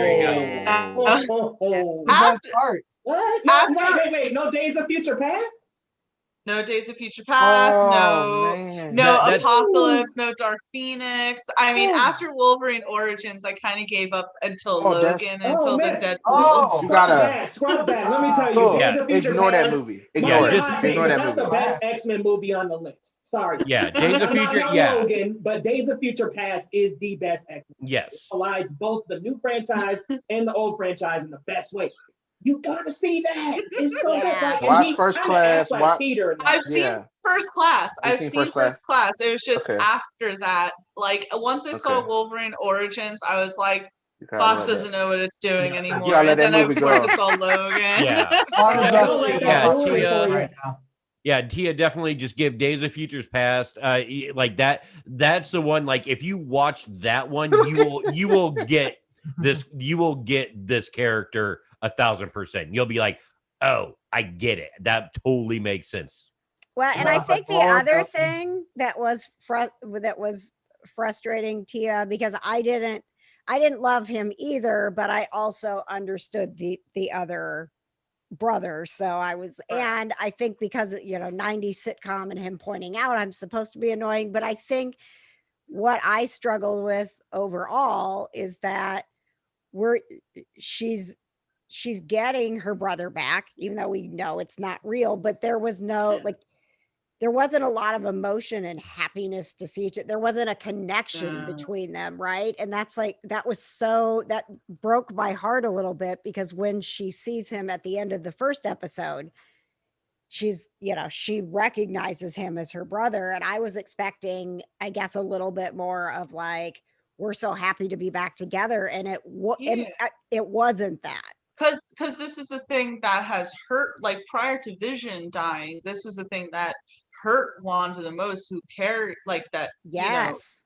And like, say what you will about Age of Ultron. I know I've said tons of Age of Ultron, it's not my favorite Marvel movie, but I think Aaron Taylor Johnson and Elizabeth Olsen crafted a very, substantial brother-sister relationship where you felt their love and their bond for each other. So when Pietro died, you felt that hurt in Wanda, and you're like, God, I just hope one day Wanda gets Pietro back. And now that she has a Pietro back, you're like, I don't feel that brotherly, sisterly love between them. I mean, she's testing him, they're having these like really awkward conversations, and even remembering their childhood incorrectly, which, by the way, freaking hilarious that their flashback was of her dressed up as Natasha and Pietro dressed up as Nick Fury. I laughed so hard. That was like very cute. So yeah, those are my thoughts. I see Juwan dying over there by He was just rubbing his eyes all the time, like, no. And I'm okay with being of that opinion. But hold on, wait. I just gotta back up real quick. Yeah. And this isn't a hit at you, but you saw Iron Fist season 2, but not Days of Future Past. Well, I'm just asking. Because I was interested at the time in the continuity of the Defenders universe and where that was going to lead. You know, I had no interest in continuity because apparently Fox didn't have any interest in their continuity. Deadpool even pointed out in the first, movie. That's fair. You saw the first Deadpool? Yes, of course. First and second. That's what I'm saying. In the first one, he even says McAvoy or Stewart. That's one of the best lines. Yeah, these timelines get confusing. Yeah. These lines. One of the best scenes in Deadpool 2 is when he's like, "You guys still can't afford anybody else." Yeah. Quicksilver's there though. Yeah. That's what I'm saying. For the guys that turned around. Okay. That one scene. Your opinion, I completely understand because some shows are just really good at that. Like, if I ever met that kid from Game of Thrones in real life, I'd probably poison his drink too. That's how well it was. So I'm like, sometimes people do a really good job of being who they're supposed to. So I understand that. You only broke my heart when you said you didn't see Days of Future Past. That's when I was. Oh man! You're not gonna tell me the last taste in your mouth of X-Men is the worst movie ever created in Wolverine's Origins. Oh my God! What a stinky diaper that was. By the way, we're not going to harp on this. We're not going to harp on this, but I'll never forget. I actually got to see that movie, and I know some of you guys probably did also. Back when not iPads. What was the original? Are you talking about when they leaked out all the footage? Yes, the one that leaked out. I saw that, and I remember saying, "Oh, I hate it," but luckily they'll fix up everything when it releases. I remember sitting in theaters and going, "They didn't fix up anything." Doesn't look any different. Like when you see like Agent Zero kind of like do that weird flip, like in the air shooting his guns. It does not look any different than the unfinished version that had leaked, and I was just like, I'm really confused. This is bad, like really bad. And Hugh Jackman wasn't even that good to make that movie watchable. No. I remember going like, I can't even do it for him. Like it's really bad. That botched Deadpool job was just unforgivable. Thank God they made the new Deadpool. I'm like Ryan Reynolds had to have been like, you guys are paying really well, or I could not have done this. Like this is right. I did everything I believe in. When they're going through all the wars and everything together, him and Sabretooth, I did love that. But then the movie I did. It just topples over after that. I will say Liev Schreiber was a good Sabretooth. Yes, he was good. That broke my heart about Logan because the original concept for that was to have Sabretooth be what the altered Wolverine was for the end of that movie. So the fact that they couldn't get him for that, I was just like, damn, that would have hit so much harder if Victor was who killed Logan. Yeah. And that was our last time seeing Logan's because of Victor. Oh, I would have loved that. But anyway, back to WandaVision. Come on, Wanda, let the multiverse fix that. But anyway, I want to go to you, Leo, and I want to pass it to you by asking you. To me, when Pietro said this line, I was just like, okay, all right, let me get comfortable in this Mephisto chair I've been sitting in this whole time. When he said unleash demon spawns, I was just like, well, okay. I mean, come on, right? What else do you need? But to Tia's point, what Tia was saying before, this is what my real question to you is, Leo. When Pietro said he's here to cause Wanda great grief, the reason why I love the way Evan Peters delivered that line, it's made to sound silly, like, I'm here to cause you grief, Really, he's saying, I'm here to only further your grief of everything you lost. So when he said that, I'm just sitting there and I'm like, the writing for this is just so good. I think there's a lot of under the table lines that are delivered in this show. Like they just say something and it's kind of like, wait, what? And then they breeze right past it. Just like Monica continuously referencing her buddy. Yes. Come on, that's got to be Reed Richards. Let's be real here, guys. That's got to be our 100%. Mr. Fantastic. 100%. I definitely think that if Pietro/Peter is not Mephisto, he's not Quicksilver. I don't think he is Quicksilver from the Fox X-Men. I don't think he's Quicksilver from this universe. I definitely think something's going on with him. Is he Mephisto? It's very possible. I don't know who Mephisto is at this point. Like, I don't know if he possibly conjured up Pietro to kind of be a little bit of a beacon to unleash more in Wanda, because she did say in the middle of the episode that she's very lonely, and playing to her loneliness and vulnerabilities could be conjuring up her brother again. Like, because she didn't really know in the last episode. She was like, wait, who's at the door? She has no idea how he got there. Every time she talks about her emotions, I just feel like Mephisto's sitting like behind the scenes. Ready to go. He's just plotting. I definitely think it was like, play the tape back. She said she missed her brother. Right. I definitely think he is messing with her emotions in a sense that he is manipulating her behind the scenes, because this just doesn't seem Wanda, guys, like to trap people, to have people actually captured. Also, I'm wondering if Agnes is actually Agatha Harkness. Like, what are we doing with that? Because that scene was just so confusing when she was just sitting there talking with Vision and she snapped out of it. She's like, you're an Avenger, which was really cool that Vision had no recollection of all of that. So this is like Vision. Yeah. But what was so weird about that scene is I'm thinking to myself, is she potentially faking it? Is she kind of trying to get Wanda or Vision against Wanda purposely to cause more havoc? Now, I don't know if she's maybe actually just Agnes from down the street in reality, and we're just overthinking it. But I think she's kind of playing some cards here and having them go against each other and potentially working with Mephisto to make all of this happen. Yeah. Because in the last episode, she's like, I've got a trick up my sleeve. Like, she's saying all these things to make us think, okay, she is definitely not just some bystander. They couldn't identify her. She's got to be working with Mephisto. I mean, they've cut to that board every episode since they put the board up, and there's still no ID on her. And she's still not identified. So I think she's playing Vision a little bit to get him against Wanda, get him against this whole system a little bit, and kind of have them duking it out at the center stage here. But man, this was such a great episode. I actually, for a minute, was like going over that commercial because I was like, what the heck does that mean? And I almost wonder if it means just because Wanda keeps on using magic doesn't mean she could actually bring these people back to actual life. Vision doesn't even remember that he was an Avenger.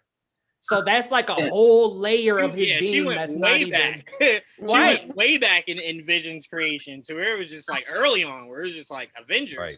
What's that? Ooh, right. He's like, what's an Avenger? So it's like, okay, I feel like that yogurt commercial was telling us that yes, magic is like a yogurt and it's like such a sweet commodity, but at the same time, it cannot actually revive the people that you want.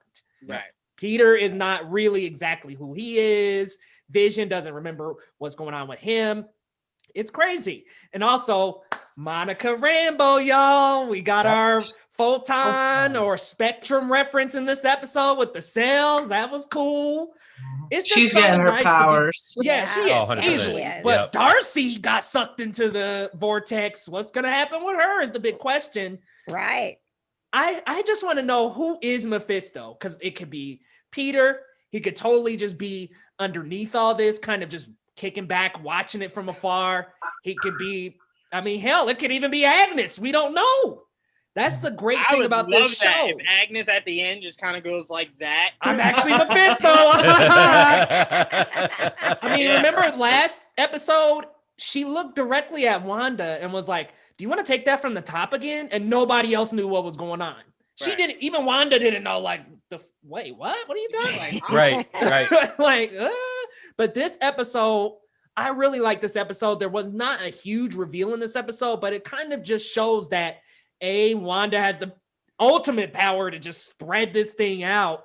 And also it raises more questions like, who's doing this? Is it really Wanda? Like, does she want it that badly? And it sounds to me like, yes, either maybe Peter or Agnes could be potentially our Mephisto here and is continuing to manipulate and stir the pot behind the scenes to really make things jump off. But what a cool episode, right? I mean, we just get the old costumes, the original costumes of all the characters, Yep. Quicksilver's original costume, Vision's original costume, Wanda's, Scarlet Witch.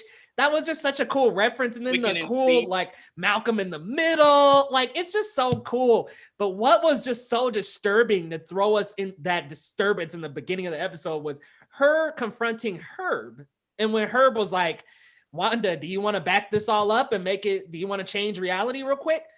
It's like, are these people starting to really like know what's going on here? There was a lady tearing up. Like, I feel like people are starting to kind of gain some awareness a little bit of what's going on here. And it's possible that things could start crumbling down from the inside when people start figuring out, or it's like, let me loose, like, let me go.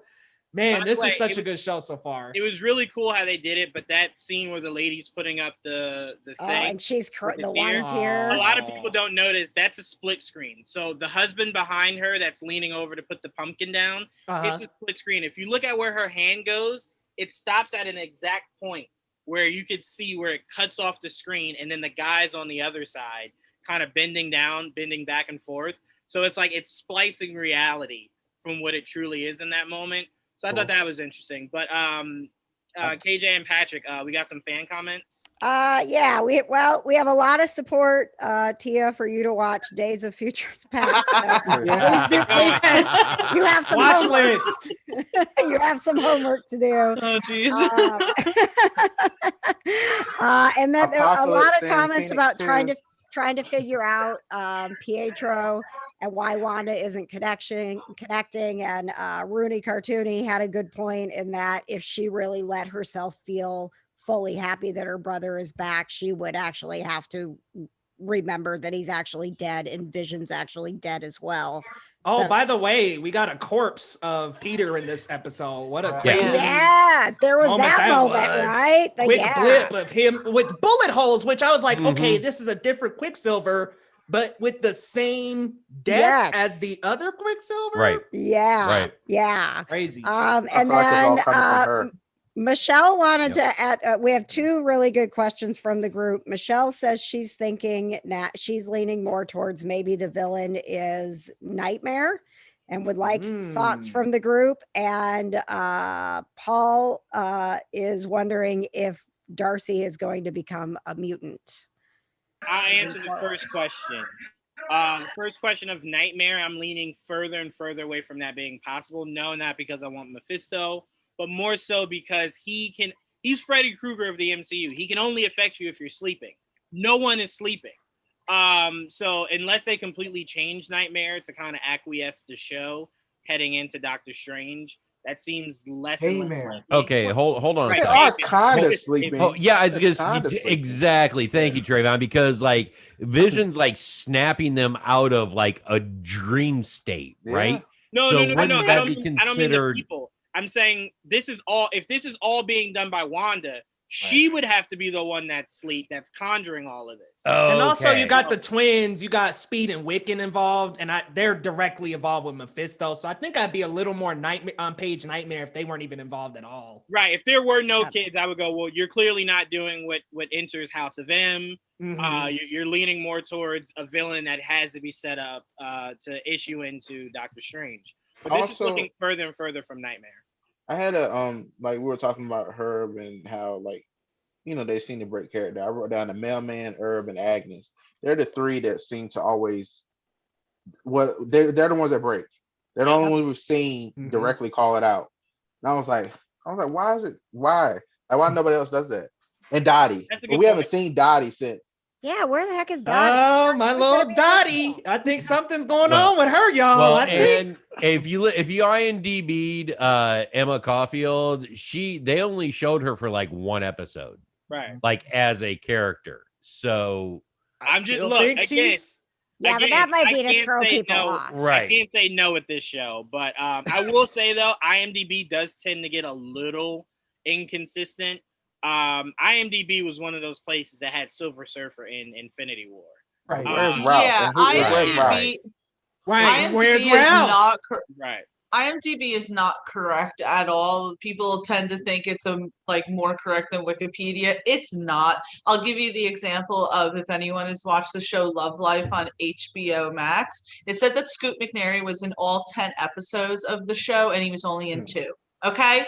I watched that show and I was like, damn you, IMDb. Very, Yes. very insulted by that. Ooh. But Well, it did have very Evan bad. Peters. It did have Evan Peters on this show before he even showed up. Yeah. yeah, Mhm. Oh, no, but they had announced it's that I spot thought on. prior Spot to on. that. They didn't the announce news it. That I was think a it was leak. like That was a leak. rumored. Right. That was a leak To about answer- them, but I'm saying it about him being on the couch. There was a leak about that a long time ago. And I To was like, answer oh. to answer the second question, I'm gonna say no. Darcy does not become a mutant. It seems as though Wanda's Hex abilities has the same characteristics as the Infinity Stone that gave her her powers. It doesn't give you powers. It seems to unlock the abilities you already have from within. So since Darcy does not have any dormant powers, because this is not the Flash on CW, it's more likely that Yikes. whatever powers you I had a already have question. inside of you. I had Yeah, a go ahead, question Trayvon. about that. With Yeah. so okay, so Quicksilver and Scarlet Witch both got their powers activated by the Mind Stone. So I always thought about Captain Marvel on how did she survive a blast from the Space Stone energy and the engine? Like it's That's- like did that unlock her too? Is she a mutant No, technically? okay, so that's hard to explain. The only reason why this stone unlocked powers with Wanda and Pietro is because you can't call them mutants. So you can't say the mutant I know, gene was yeah. always there and it just awoke the mutant gene. So they had to say like, oh, well, it kinda Enhanced. The Age of I'm Miracle. calling them enhanced. right, exactly. Yeah. mhm. So with Monica, it could have been all those trips she was doing to outer space with her mom or whatever. It could have been something of that might have happened to her, and it was kind of a little bit dormant. Because remember, her mom is like, "Yeah, you're not gonna keep going out of space. Like, relax, you're not me." So it could be that this exhaustive powers that Wanda has, when she uses it as a weapon, it does awaken the abilities that someone already has dormant. So we can all agree Darcy does not have any dormant powers. that you know of. Well, we don't Right, know. You don't know exactly. that. Come on, Listen, man. Man. Oh. If You you, don't guys know want me that. to turn on this show, give Darcy powers. Why? Come Hey, on. she could be the new What's Quake, wrong with man. You that? don't know. No. Yeah. Oh No. man. I'm going to say this again. The Flash show on CW has ruined friends having powers. They just started giving it out like Oprah, like you get powers and you get powers. Oh yeah. You get powers. Yeah. Like So candy, bruh. Yeah, it went I'm across not a fan. everywhere. I mean, I'm not a fan of that. activated them too, right? Okay, so here's I the mean- bad thing about that, right? If everyone has powers, right? Mhm. Who's a liability? There needs to be a liability in a superhero scenario. It's what heightens them. The fact And here that comes Lois Lane Sentinels. always needs to. If Lois Lane could fly and had super strength, what would be her need for Superman? She did that in the comics. Yeah, you think I like that, Ryan? You think I like that? Just saying. I'm just saying. Well, Juwan, you have to ask Okay. a bigger question. What's the point of Superman? So let's okay, stay on task, right? Okay, listen. That's a different We're going to host- podcast. We are going to host 2 therapy sessions. One with you for Superman, the other one for Tia with Jeremy Renner. It's never gonna work. It's No. never gonna Hey, I'll Alright. sweeten the pot. We'll throw Spider-Man in there too. So Wait. Spider-Man there, Wait, too. hold on. What's wrong with What's wrong Jeremy with Renner? Spider-Man? What's wrong with Jeremy Renner? I love Have you not? We do not They're have like- time. No, this is a Oh, rabbit let's hole. not go there. No, Let's not go there. for a Let's not go different there. time. Oh shit. Let's not go there. But, Ryan, Leo, you and I can do a show on that one. He has a show. That's it. He has a show coming. Let's let it. I want to pass it to you, Ryan, Let's let to it go. close us out Let's here. watch his show. That's it. So one of the things I love about WandaVision is their nods to things. And this episode had one of the biggest and funniest nods in the history of the MCU. And that nod was something that's so subtle, it went over everybody's heads. When Pietro said something was kick-ass, and Wanda said, Yes. kick-ass. It's a nod to the fact that the both Quicksilvers were in the movie Kick-Ass. Yes. So I was like, that was beautiful. That was so well done. Good. Not to mention his buddy, who was Evan Peters in that one, would go on to be, I think, ass kicker or whatever in comic books. Yeah. So yeah.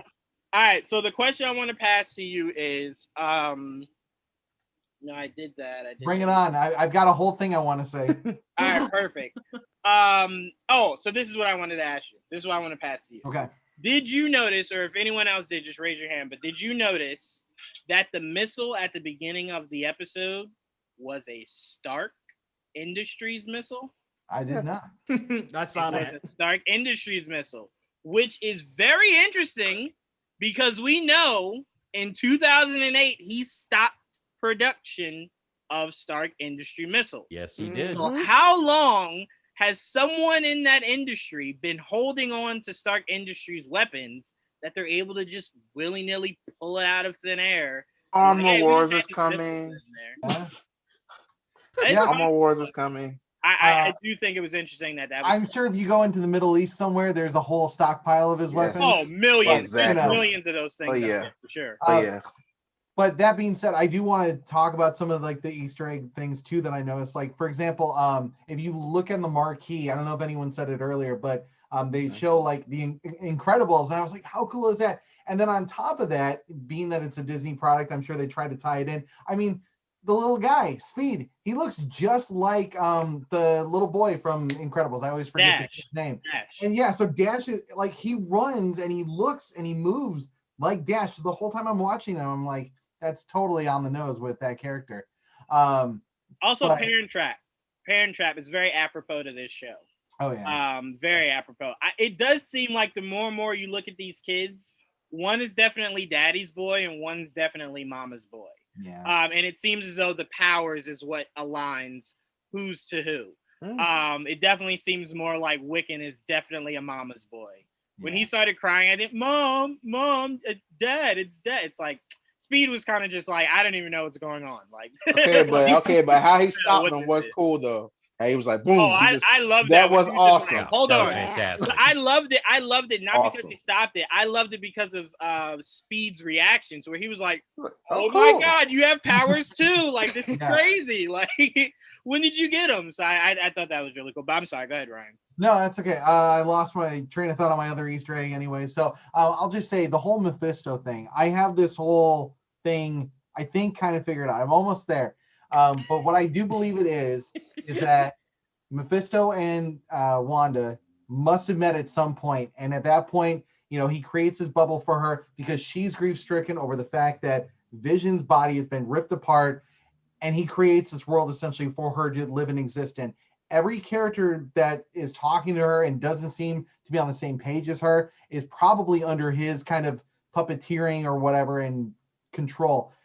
When they talk about death, that's the thing that was really a clue for me. And I think Leo was saying to it earlier, like the bullet holes and everything like that, she can't resurrect the dead.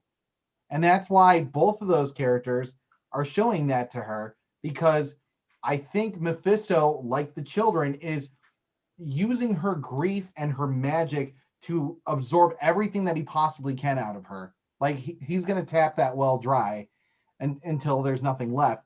What I do think is interesting is he's even baffled by the amount of power that she has, so much so that she can continue to expand this world further and further out. The other kind of Easter eggy thing, I think we might get next episode Darcy in a like Two Broke Girls kind of scenario. I mean, how awesome would that be to connect everything? Even just to have her in like the waitress costume, I think would be perfect. She's going to be a waitress, definitely, like 100%.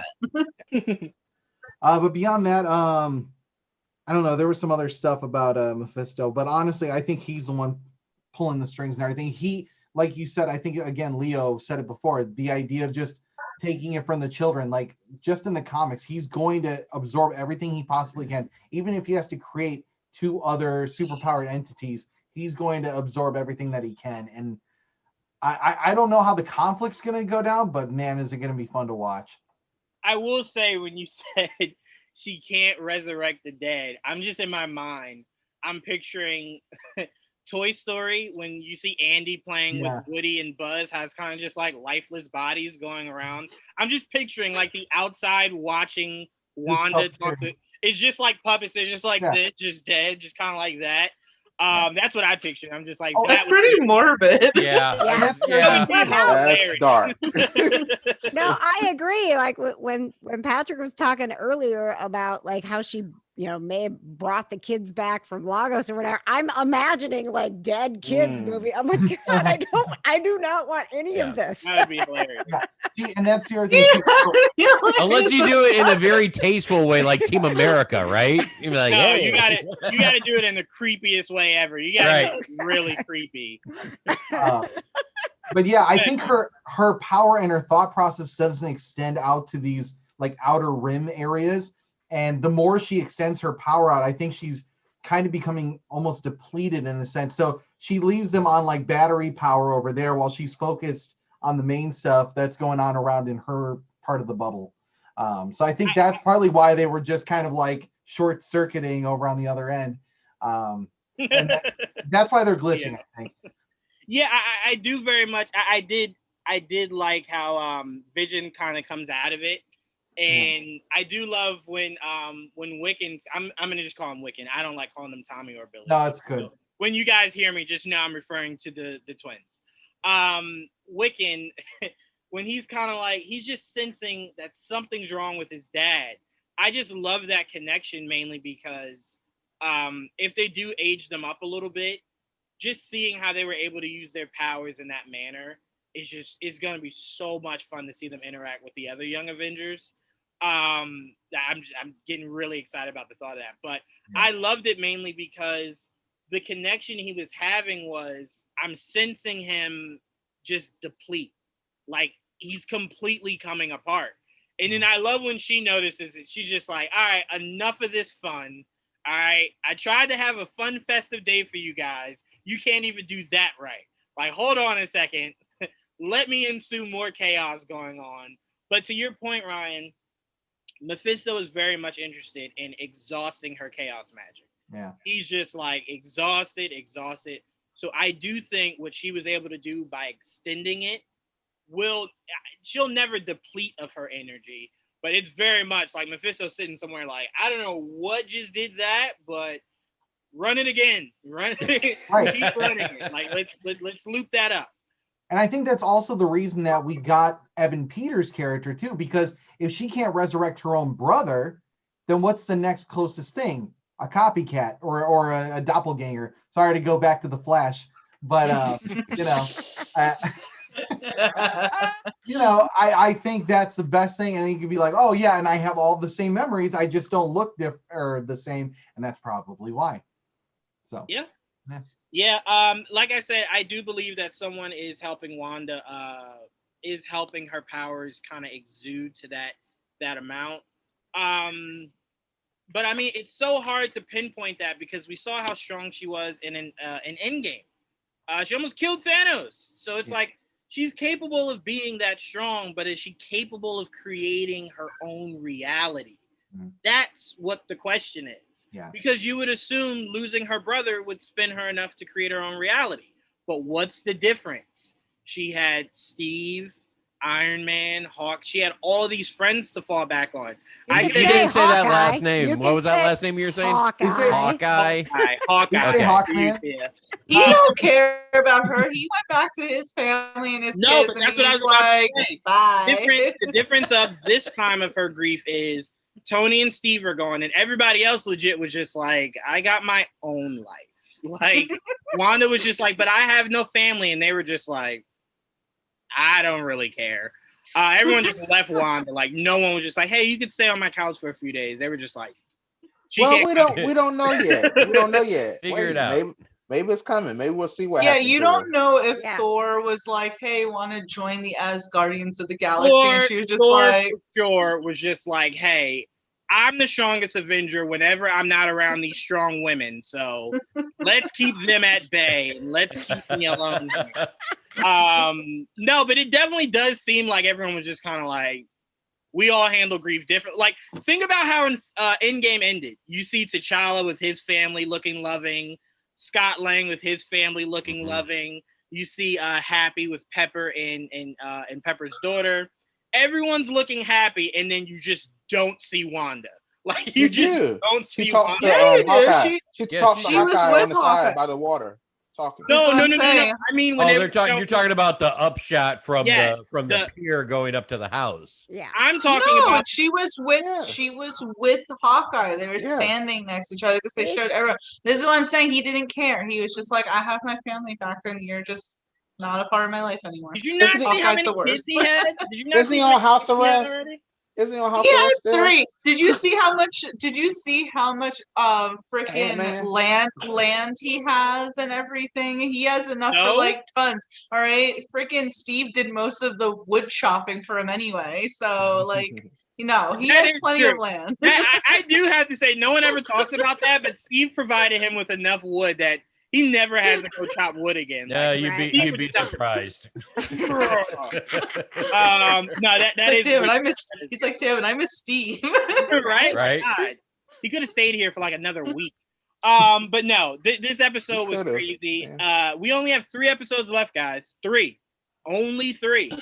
But what's good about the 3 episodes being left is if it ends when I think it's supposed to end, it'll lead us right into Falcon and Winter Soldier. Yep. There won't be much delay in between that. So there's a rumored 10th one.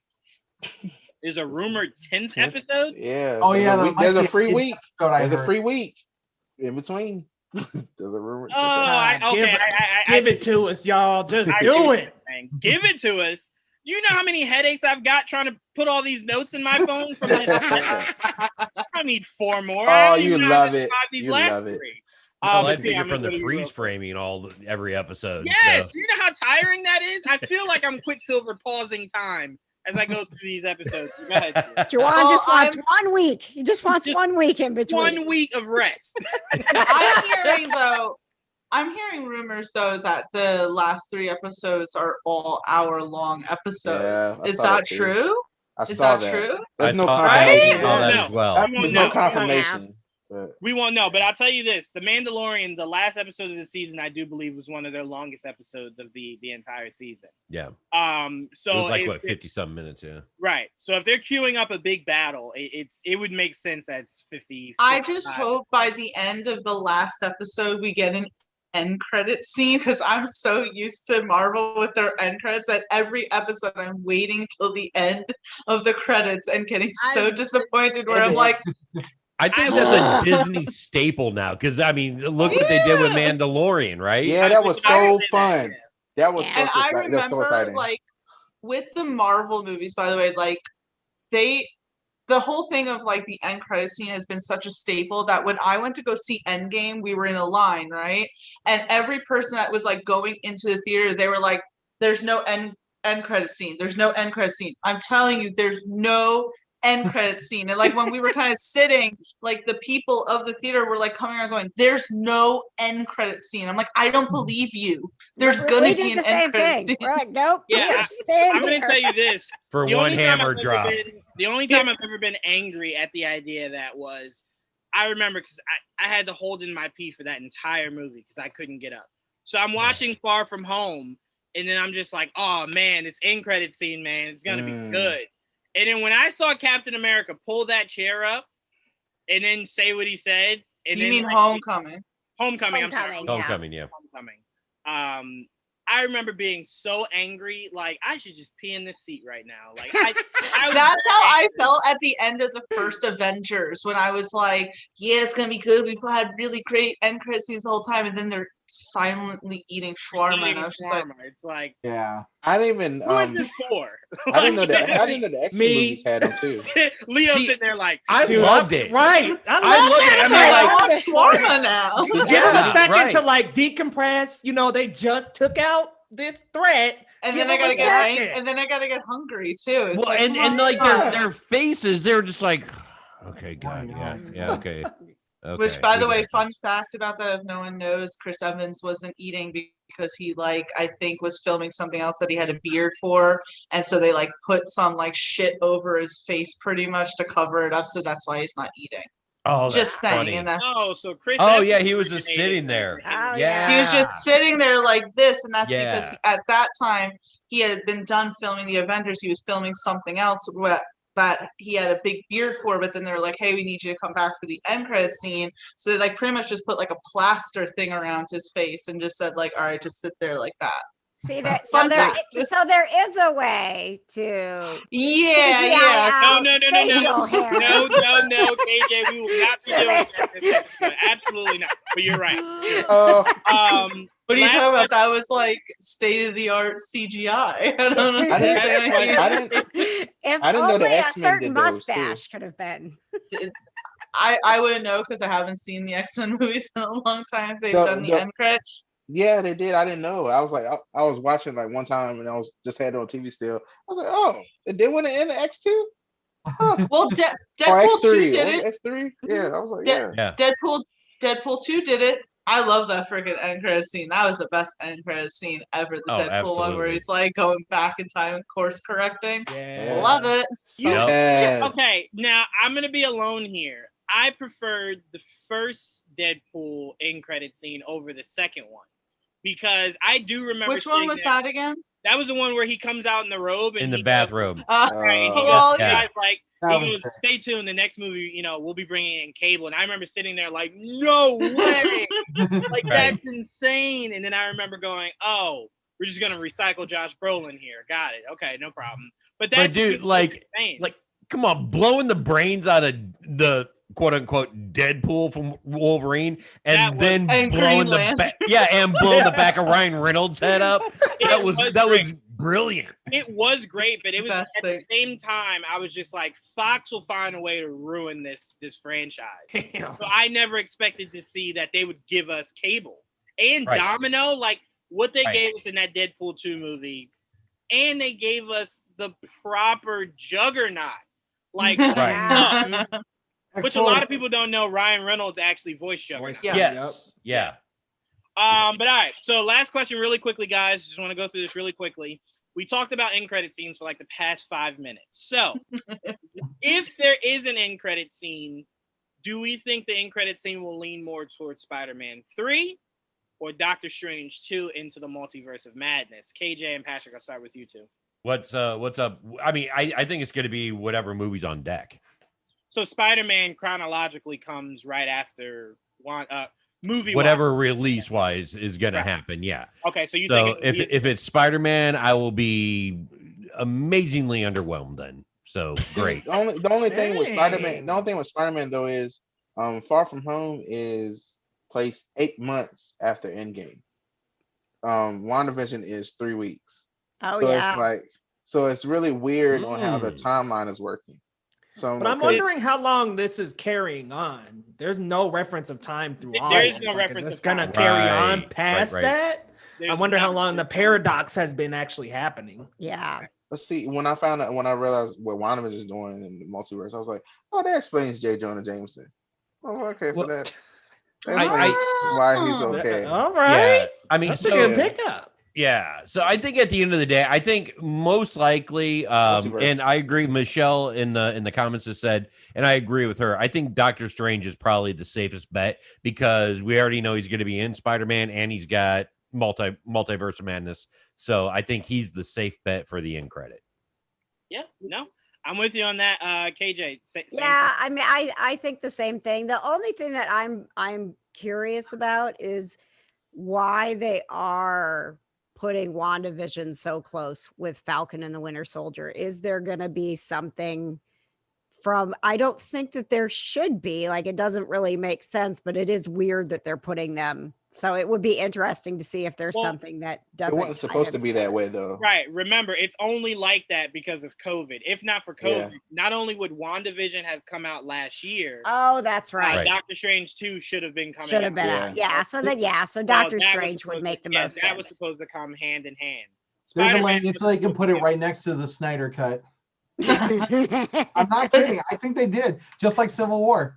Yeah. Listen, we all would have, if pandemic wouldn't have happened, we all would have been seeing Shang-Chi right now in the freaking movie theaters. Oh, all right. yeah. Which, Ugh. by the Thanks way, for the By the way, where's reminder. the trailer for that? Where's the trailer for Eternal? I know. They're both done. So where is the trailer for both of them? Mhm. It's as Like, it doesn't frustrating make with any the sense. James Gunn, the Suicide Squad, where I'm like, you have the footage. Show me a Right. I freaking mean, trailer. I love you guys, but I'm probably the only one that's just like, where's my Snake Eyes trailer? Like, I'm sitting Yeah, you're alone. Yep. Yep. Enjoy that island, buddy. Enjoy that yogurt. Sorry, if there's anyone Where's the that Mortal loves Kombat Andrew trailer? Koji and Henry Golding, Thank you, Mortal Mortal Kombat. Kombat. Where's that trailer? It's coming. wait, for what? Mortal Kombat. They've been teasing that. I'm like, Oh, come on. yeah, Please. It comes out. I can't for It that. comes out in I April. need Like, Snake Eyes. come Yeah, on. All right. All right. Anyway, Ryan, you're what do you think the end credit scene will be? I think it's a little bit of both. I think we're gonna see Doctor Strange at the end. Actually, I think he might even be involved in the final battle. That, because like I said, I think on last week's episode, I think there's gonna be some sort of a showdown where he and Wanda have to team up and take Mephisto down. And I think there's going to be some residue effect, and I think that residue, whatever that is with the magic, is going to affect Spider-Man, and it's going to affect the multiverse of madness. So. Yeah, I definitely see more so of a like, Wanda, what did you do? Kind of fade to black kind of thing between her and Doctor Strange. Leo, what do you think we can expect in credit scene wise if we get one?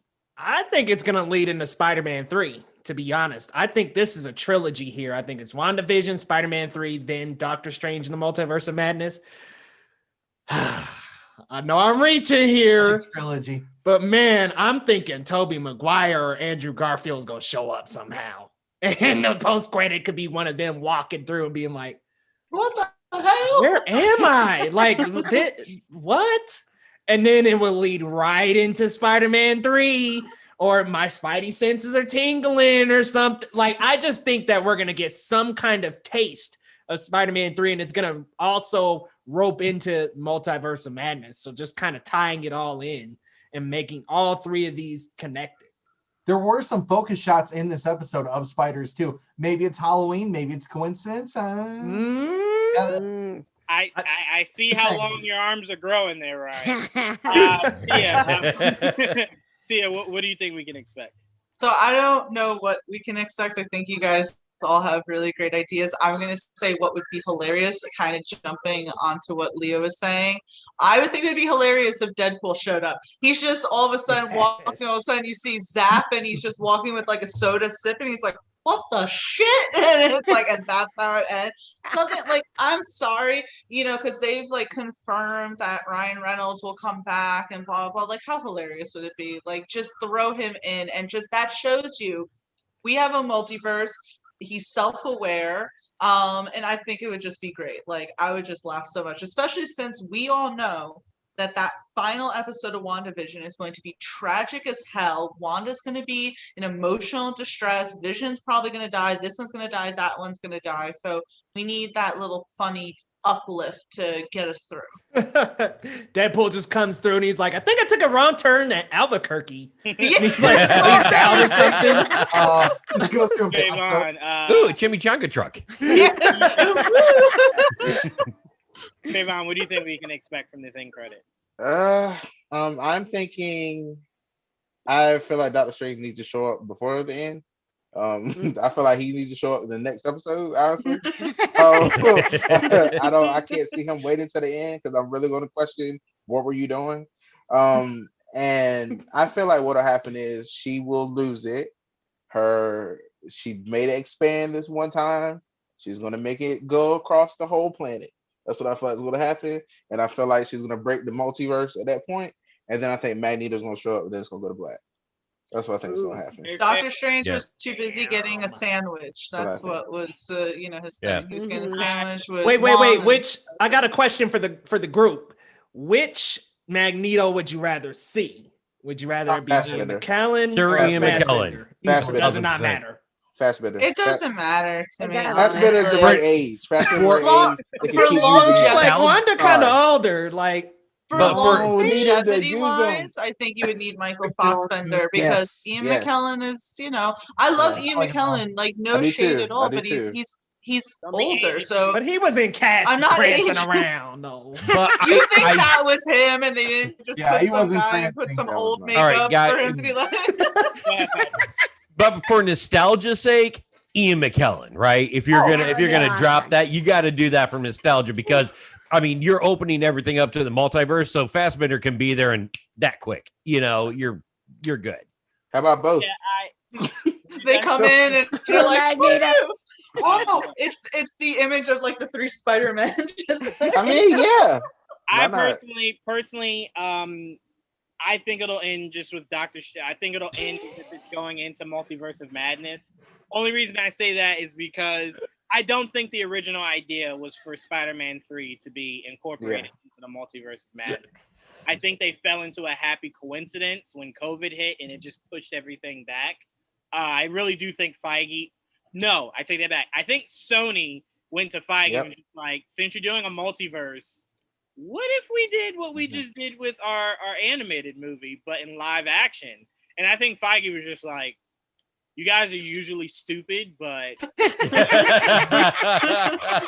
I usually hate your ideas. I but usually hate you guys, but I'm liking that. So I don't think Spider-Man will be connected in this. I think Spider-Man's part of the bigger picture, but I don't think that was the original idea, and we know this was shot beforehand. So I do think it'll lead into multiverse of madness, and we just see the remnants heading into the Spider-Man movie. And one last comment here, Juwan, JPP Creative. I love his theory. Luke Skywalker shows up and asks if anyone's found a hand. So Yeah. I'm down with that. Deadpool dressed as Luke Skywalker. You see the hood. Yes. That would God. Oh, It's mind also blown. on Disney Plus now. wrong, Now we wrong understand. franchise. Now we understand Right. why she was saying a Luke Skywalker. Right. It's literal. Right on the nose. Guys, thank you for tuning into another episode of Marvel Cinematic Review. This was, I think, what did I name this episode? I named this episode, let me see, I thought it was funny. Maybe it's not. Oh, HexPansion. HexPansion, because we know she's in the Hex, so I called it the HexPansion. I see what you did there. I Right. think That's a clever play on words, man. I think Darcy would be proud of me. I want to thank everybody that joined this episode. I want to thank Tia. I want to thank Ryan. I want to thank Leo. I want to thank Patrick. I want to thank KJ. And I want to thank Trayvon and definitely Martin also. Guys, I'm going to give a quick shout out to everyone so we can get out of here. Make sure you guys stay tuned for an all new episode of Top 10 with Tia. That will be coming up. Make sure you guys stay tuned for that. And Tia, we finally get American Gods back tonight. I'm so excited. Oh, freaking Super Bowl last week. Anyway, make sure you guys stay tuned for all new Top 10. Make sure you guys are staying up to date with everything with Trayvon and Nerd with the Tech. Make sure you guys are following him on Twitter. If you are one of those people that are up at 3 a.m. Friday that just watch WandaVision and you're looking for someone to share thoughts with, me and Trayvon will be up. So make sure you follow us. And Yes, we will. give us all your theories at 4 a.m. in the morning. I actually just potted with Patrick for Kinda Nerdy Dudes. Make sure you guys stay tuned for that episode. That was so much fun. Yeah, that's dropping tomorrow. Dropping tomorrow. Make sure you guys stay tuned for that. We will be promoting it everywhere. Kinda Nerdy Girls dropped one this past week. Yes, I'm very happy with the title. It's not like when Star-Lord was a poop head. That was a line from the from the episode. That's such a great line that you don't even really need context. You're just like, I like that line. Yeah. Yep. Make sure you guys check that out. We promote Kinda Nerdy Girls and Kinda Nerdy Dudes everywhere, so stay tuned for that. Also, stay tuned. I see Leo had broken down WandaVision, so make sure you guys are heading over there to check that out. Leo literally has not only some of the best openings to his videos, but next to Angel, literally the most energy ever. Yes. You're a number. Appreciate it. You're a number 2. Leo and Angel are just like right there. Was just like my energy is high. Oh my gosh, I've been like, I need to go to bed. Oh, Leo's live. Hey, I love it. I compare Leo and Angel to Goku, to where it's just like their energy is always up. It's just always up there. Always. So make sure you guys check that out. And Geekly Goods, make sure you guys are checking that out also. Ryan, the Nerd Rated podcast. I was supposed to be on this week's episode, but I'm going to join you next week. Next week, yes. Next week. So make sure you guys stay tuned for that. Ryan is getting that up and going. So make sure you guys are following on Twitter, Instagram, everywhere you can. These episodes are going to be great. Thank you all.